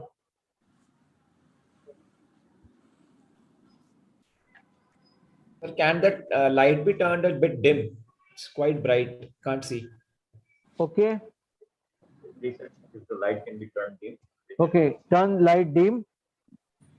And you can have the volume of speakers better increased. 100%. Now, can you see this? Yes, sir, osteophyte. This is a big osteophyte which I have removed. Yes, sir. This was lateral to the. Is there any specific dorsiflexion? And this osteophyte was over the dorsal aspect of proximal phalanx.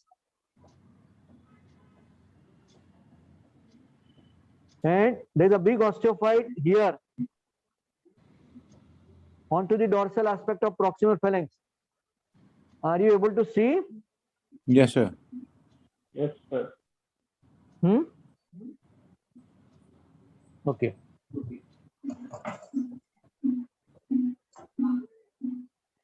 So this is that big dorsal osteophyte which I have excised. You can use saw also.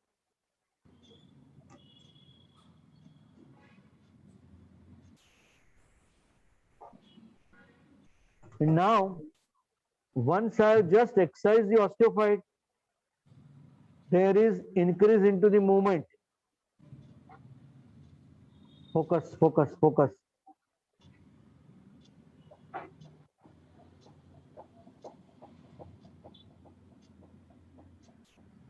Can you appreciate that the movements have immediately increased? Yes, sir. Now I want you all to see the joint cartilage. And if you can focus here, if you can focus here, this is the kind of joint cartilage, not that great. Go out.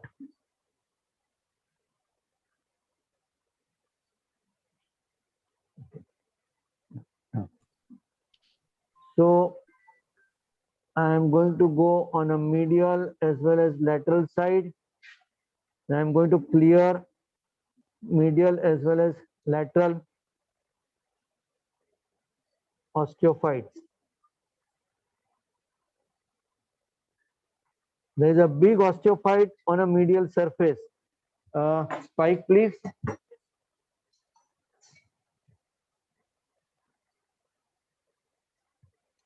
This big medial osteophyte, I'm going to nibble out.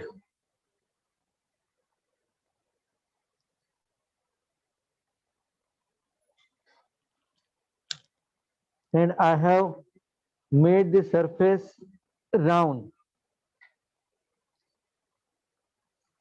Okay, on this side, please. Now I'm going to go on the lateral side, put in a bone spike there. Look at any osteophyte.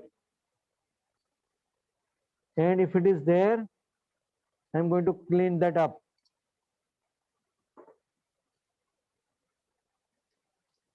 Okay. So what I've done is I've cleaned up the osteophyte onto the medial and lateral surface as well as dorsal surface of head of the metatarsal. Now I'm going to do that for proximal phalanx. Can you flex the Rajesh? You need to come here. Retractor, please.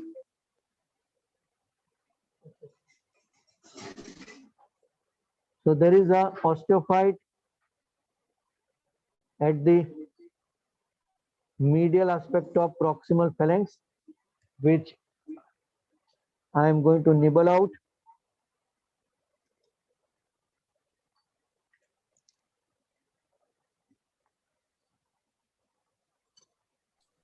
Sir, when you are doing this, wouldn't it be causing damage to the collaterals? Viral, what is the question?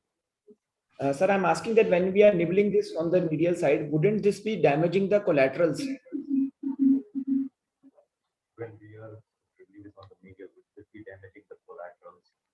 No, what I've done, I have retracted collaterals, I have dissected collaterals, and I am going between the collaterals and the bone. So I'm not going to touch collaterals. Okay, on this side. And you can see that the capsulo-ligamentous structure are all together reflected. And Dr. Rajesh has put in his retractor into the area where it is between the capsulo-ligamentous structure. This is the osteophyte.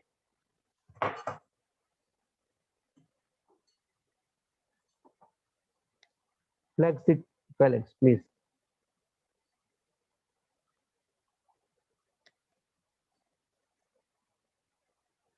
Okay.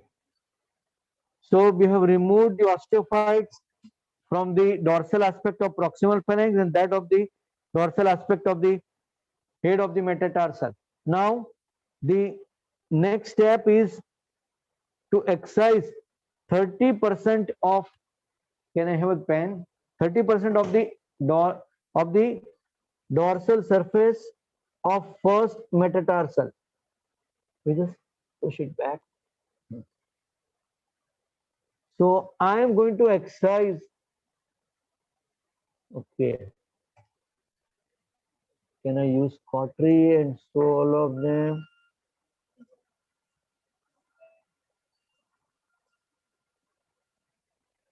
So I marked with the cautery the surface which I am going to excise.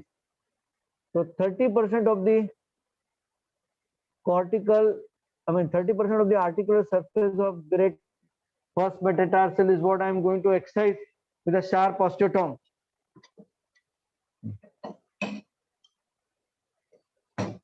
You will have to hold like this. Push first metatarsal out. Yes, yes. So I hope you all are able to see it. Yes, sir. Yes, sir.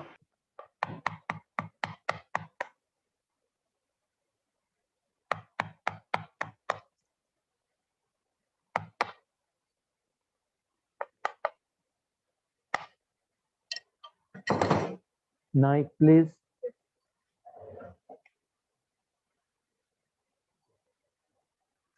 So 30% of the dorsal surface of the head of first metatarsal is what you excise.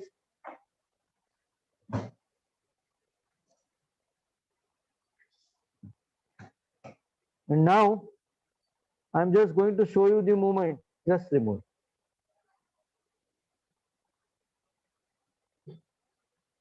So we have gained reasonable, when we have gained full plantar flexion and reasonable dorsiflexion. Now, if you find some cartilage damage into the articular surface of microfracture for those damaged area. Now I'm going to excise some part of the synovium and take the lavage and do the closure.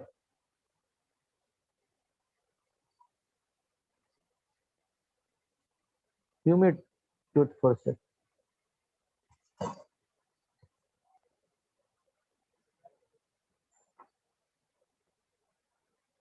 So this is one more osteophyte.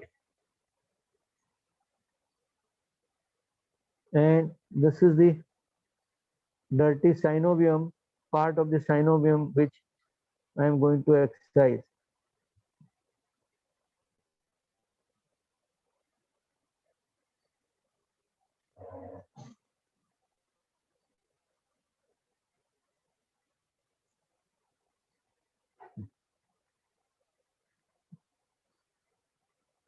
Rasp.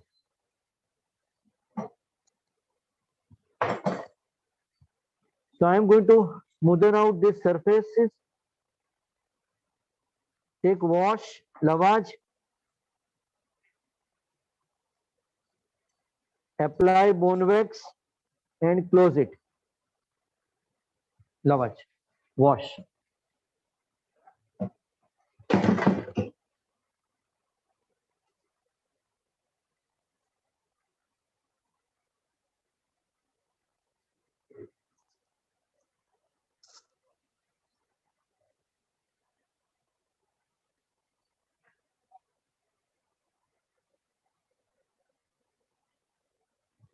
Okay, take it.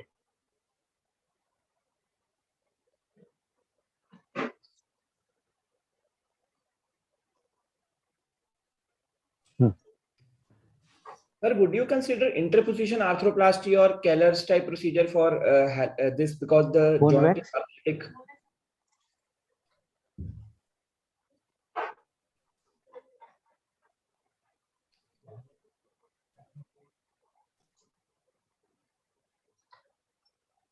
Okay, just leave it. Can you just take a video of this moment from your cell phone?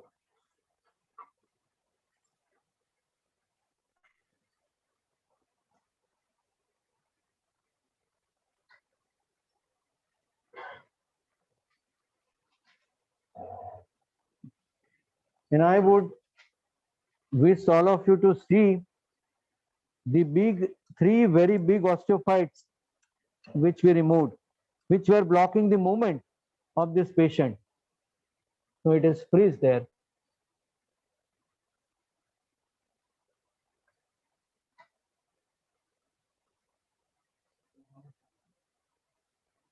No, yeah, it's here. Click onto this image. So these are the big osteophytes which we removed, and these were blocking the dorsiflexion movement. Okay. Okay, sir. Hello. Yes, sir. So Okay, sir. Yes, sir. retractor. Did you see the big osteophytes which Yes, I sir. showed you? Yes, sir.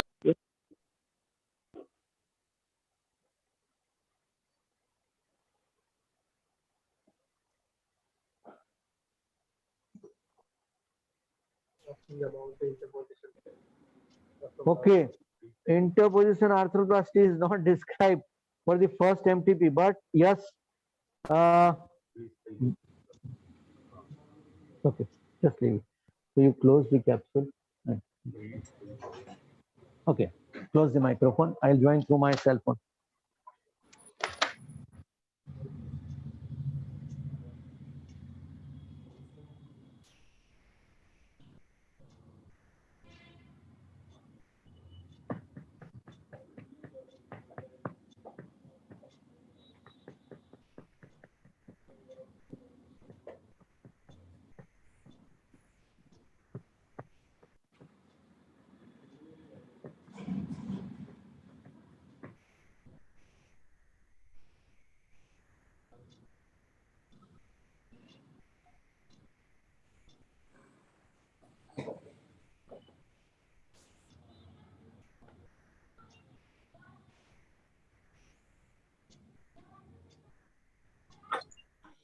Hello.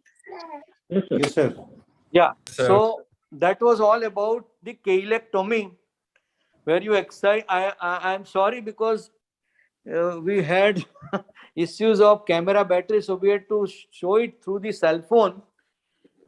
But essentially, if you could appreciate, in this case, after dorsal capsulotomy, we excise all the osteophytes, dorsal, medial, and lateral, that of proximal phalanx, base, and the head of the first metatarsal. And there was no gross osteochondral lesion onto the head, so we did not do drilling or microfracture. And we excised 30% of the dorsal surface of first metatarsal head, and we could on table get good movements. Essentially, his pain is going to go away. He is going to be improving into his dorsiflexion, and then you just close it. The postoperative regimen for this patient would be allowed to walk on the hill, and few days down the line, once the pain and swelling, operative pain and swelling subsides, you can ask patient to walk with full weight bearing. The literature shows success rate of keilectomy to the tune of 75 to 90% in various series. When it comes to stage 3, like this case, it was a stage 3 issue. So the success rate goes down to 70%. So this patient was explained about going for fusion versus going for salvage of the joint. He opted for salvage of the joint, and with the understanding that there are chances of 30% failure. I am going to the chat where, okay, isn't the Kahler type of interposition? No, this is not a Kahler's type of interposition arthroplasty. Kahler's type of interposition arthroplasty is, there is no interposition. It is just excision of the complete articular surface of first metatarsal head as well as base of the proximal phalanx. And you just leave it like that. Kahler's excision arthroplasty in today's world is okay for the Charcot of first metatarsophalangeal joint, where you just either nature does that or you do that. Otherwise, nobody uses Kahler's interposition, excision arthroplasty. Sir, when would you consider a fusion and how would you do it? Yeah, that's a great question. So you clinically identify that what kind of live surgery every Saturday. What kind of what is the classification, what is the kind of case you are dealing with. So if the patient has movement range which is up to 70, loss of the movement is up to 75% of the original loss of movement, and patient has restriction of dorsiflexion and plantar flexion to the tune of 10 degree, then I would consider, so that is stage 1, 2 and 3 of Coughlin's classification of hallux rigidus, where I would consider joint salvage. In stage 4, not only the movements are reduced to 75 to 100%, not only dorsiflexion, plantar flexion is reduced, but whatever available movements are there, complete range of movement is painful. This patient had not pain into the available range. Whatever available range was there was painless.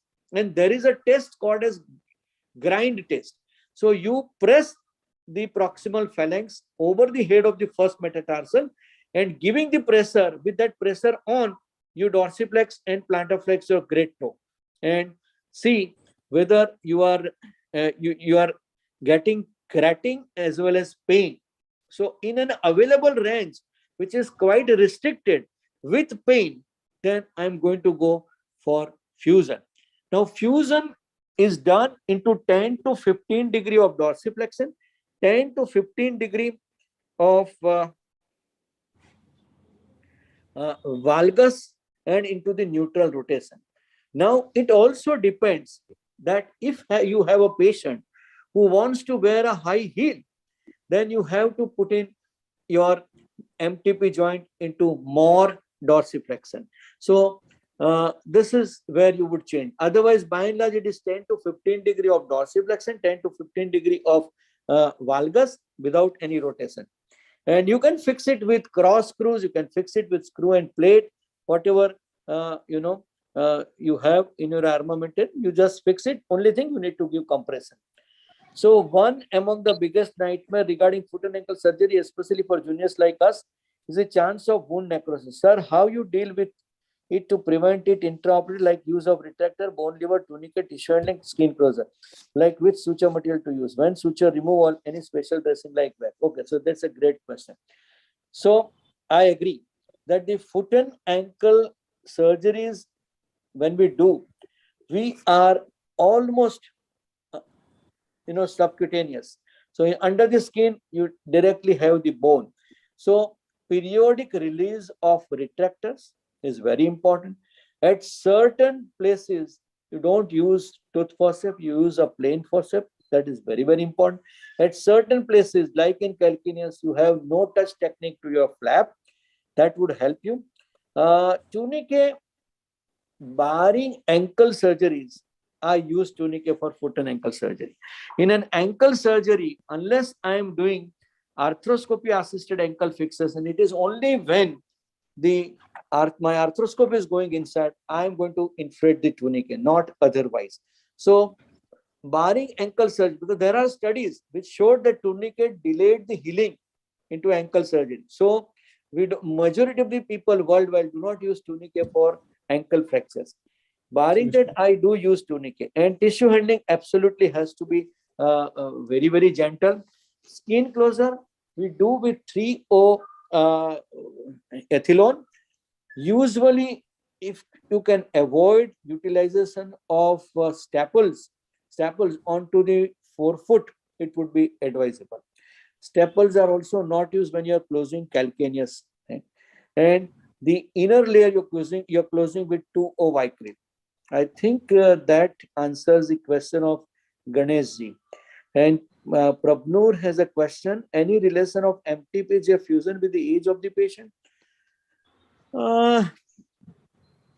Obviously, you're not going to do it in a skeletally immature patient. That's one.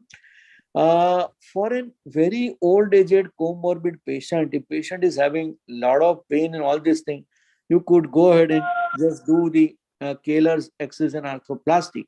But otherwise, I think you can definitely go in and do first MTP fusion, because it is at the toe off. I mean, heel strike, foot flat, and toe off. That this gives lot of pain when patient has got arthritis of this joint. So I think you have to do fusion when it is indicated. In this case, can we expect some pain on walking while toe off? I don't think so, because he was not able to do toe off at all.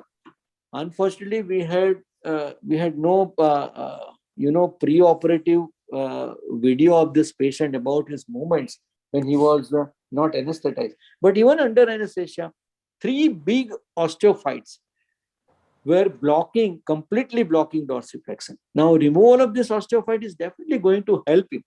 So he will not have pain. Yeah. One more indication of MTP fusion is when you have hallux rigidus with arthritis of sesamoid metatarsal joint. If that is there, then don't attempt this, because sesamoid metatarsal joint, if it is arthritic, you need to go in and do the fusion. Sir, excuse me, sir. Sir, in these cases, when you are doing a kylectomy, would you consider giving indomethacin to avoid heterotrophic ossification? Does it happen here or not? No, it doesn't happen. It doesn't happen. Only thing is you should be watchful to just lavage the joint nicely. Sir, excuse me, sir. Please. Do you very commonly see hallux rigidus? Yes, in it's very common. It's very common. And there is a stage 0 described by Professor Coughlin. And stage 0 is where patient has pain and terminal restriction of the movement. If we are able to catch this patient in stage 0 and stage 1, definitely they can be treated conservatively with a Morton's extension into the footwear, or with a carbon fiber plate, or with an offloading of the first MTP joint. So this is definitely a day-to-day problem you see in the OPD. Many patients, they have hyperuricemia, and uric acid damages the joint, and that is another scenario. When you have inflammatory arthritis of first MTP joint, when you have a Charcot arthropathy of the first MTP joint, when you have hyperuricemic arthritis, in these cases, don't try ileectomy. Go in for the fusion, because fusion is the gold standard for all inflammatory arthritic cases. Or when there is some kind of a pre-surgery done, and then it is a revision case after hallux valgus, failed hallux valgus surgery, go in and do fusion. Don't attempt ileectomy.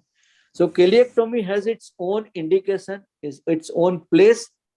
And when you are doing it in stage 3, you explain patient that the rate of failure is this, but then he can always go in for secondary fusion. Now, if I tell you about my experience of ileectomy, right, which is like a level 6 evidence, I have not published it, but in my practice of foot and ankle orthopedics, which I started in 2010, right, it is now at least 2020, 12 years, only 3 hallux rigidus cases after ileectomy I had to convert into fusion. And mostly 2 out of these 3 cases were like error of judgment on my part, because I was also in the phase of learning. Otherwise, none of my patient has come back. Today, we could not really show you very nicely because we had to, go through the, shooting with a cell phone.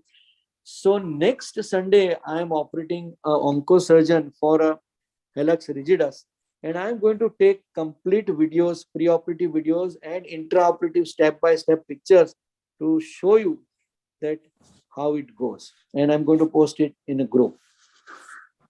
Sir, whenever you are doing the fusion, what is the implant that you use, sir?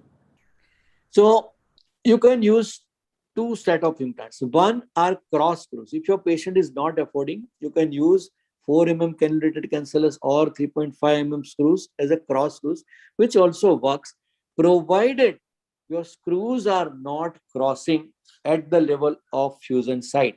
They cross either proximal or distal to the fusion site. It gives a fantastic construct. You can use it. Or you can use a screw to compress and then a plate to neutralize your fusion. So that is my preferred way if patient can afford. We have an Indian plate also. We have imported plates also available. There are plates which have inbuilt dorsiflexion and inbuilt valgus also.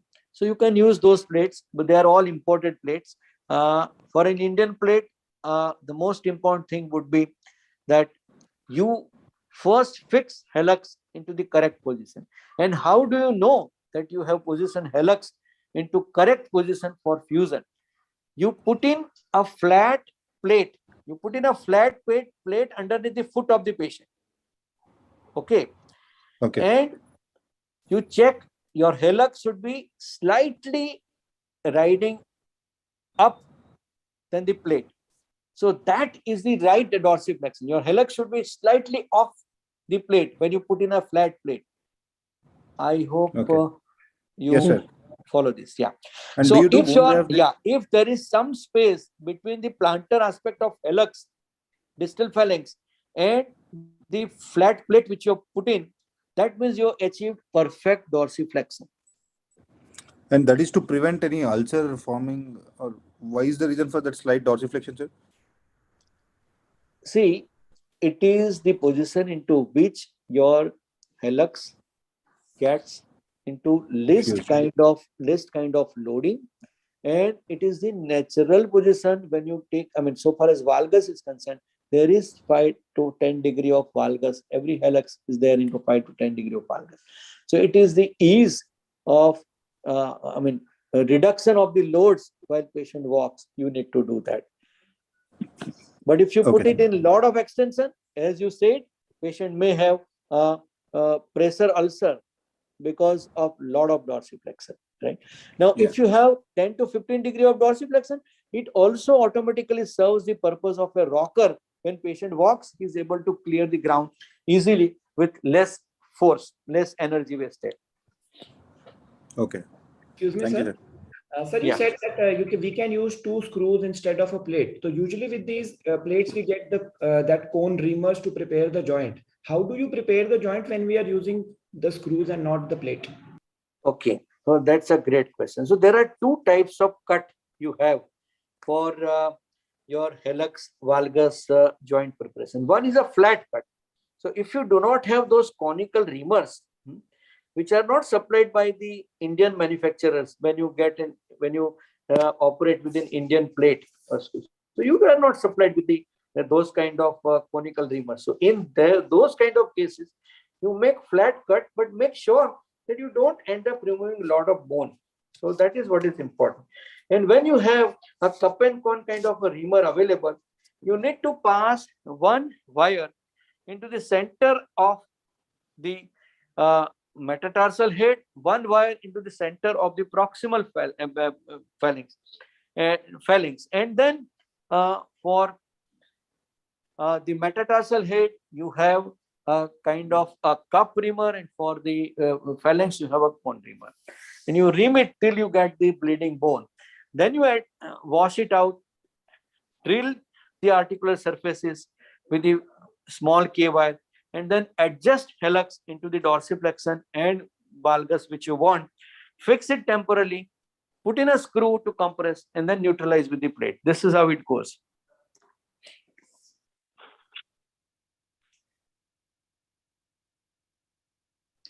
Any question? Or we close here? Sir, is hallux rigidus usually associated with hallux valgus, or both are independently seen, or is there any other deformity that is usually associated with it? Yeah. Give me a minute.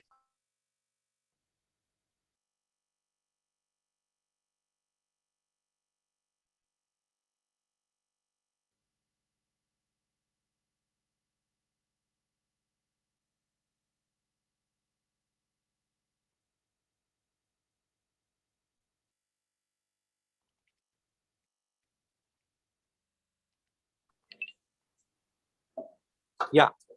So there was a question that is whether hallux rigidus is associated with hallux arthritis or not. Is that the question, or hallux valgus? Hallux valgus, sir. See, the reverse is true, that hallux valgus, if it goes for a long time like that, patient may develop arthritis and there would be rigidus together with, but not that every rigidus would have hallux valgus. Now, one more thing, if you have a gout and you're doing a MTP fusion, be watchful, because the bone is so soft that you will end up losing some part of half a centimeter or a centimeter of the hallux. And in that case, doing a fusion, you need bone graft. So you need to be prepared with a draping of the iliac crest when you are doing a fusion for the gouty arthritis of first MTP. And it's a condition where the healing is also very slow, and you are going to end up losing a lot of bone, and there are high chances of non-union for this kind of cases. I will show you a case going forward where when you have a loss of the metatarsal, how do you do fusion? So what is the way out to do fusion for loss of metatarsal? Sir, this hyperuricemic patients, after doing fusion, do they still affect this joint, or the joint is not affected later on once the fusion is done? You see, fusion is really very, very difficult for this hyperuricemic patient. And what you end up sometimes is just a pseudoarthrosis. If the fusion occurs, then yes, you're done. There's no problem. Okay, so I have 2 more surgeries lined up. So I'll have to leave you at this point.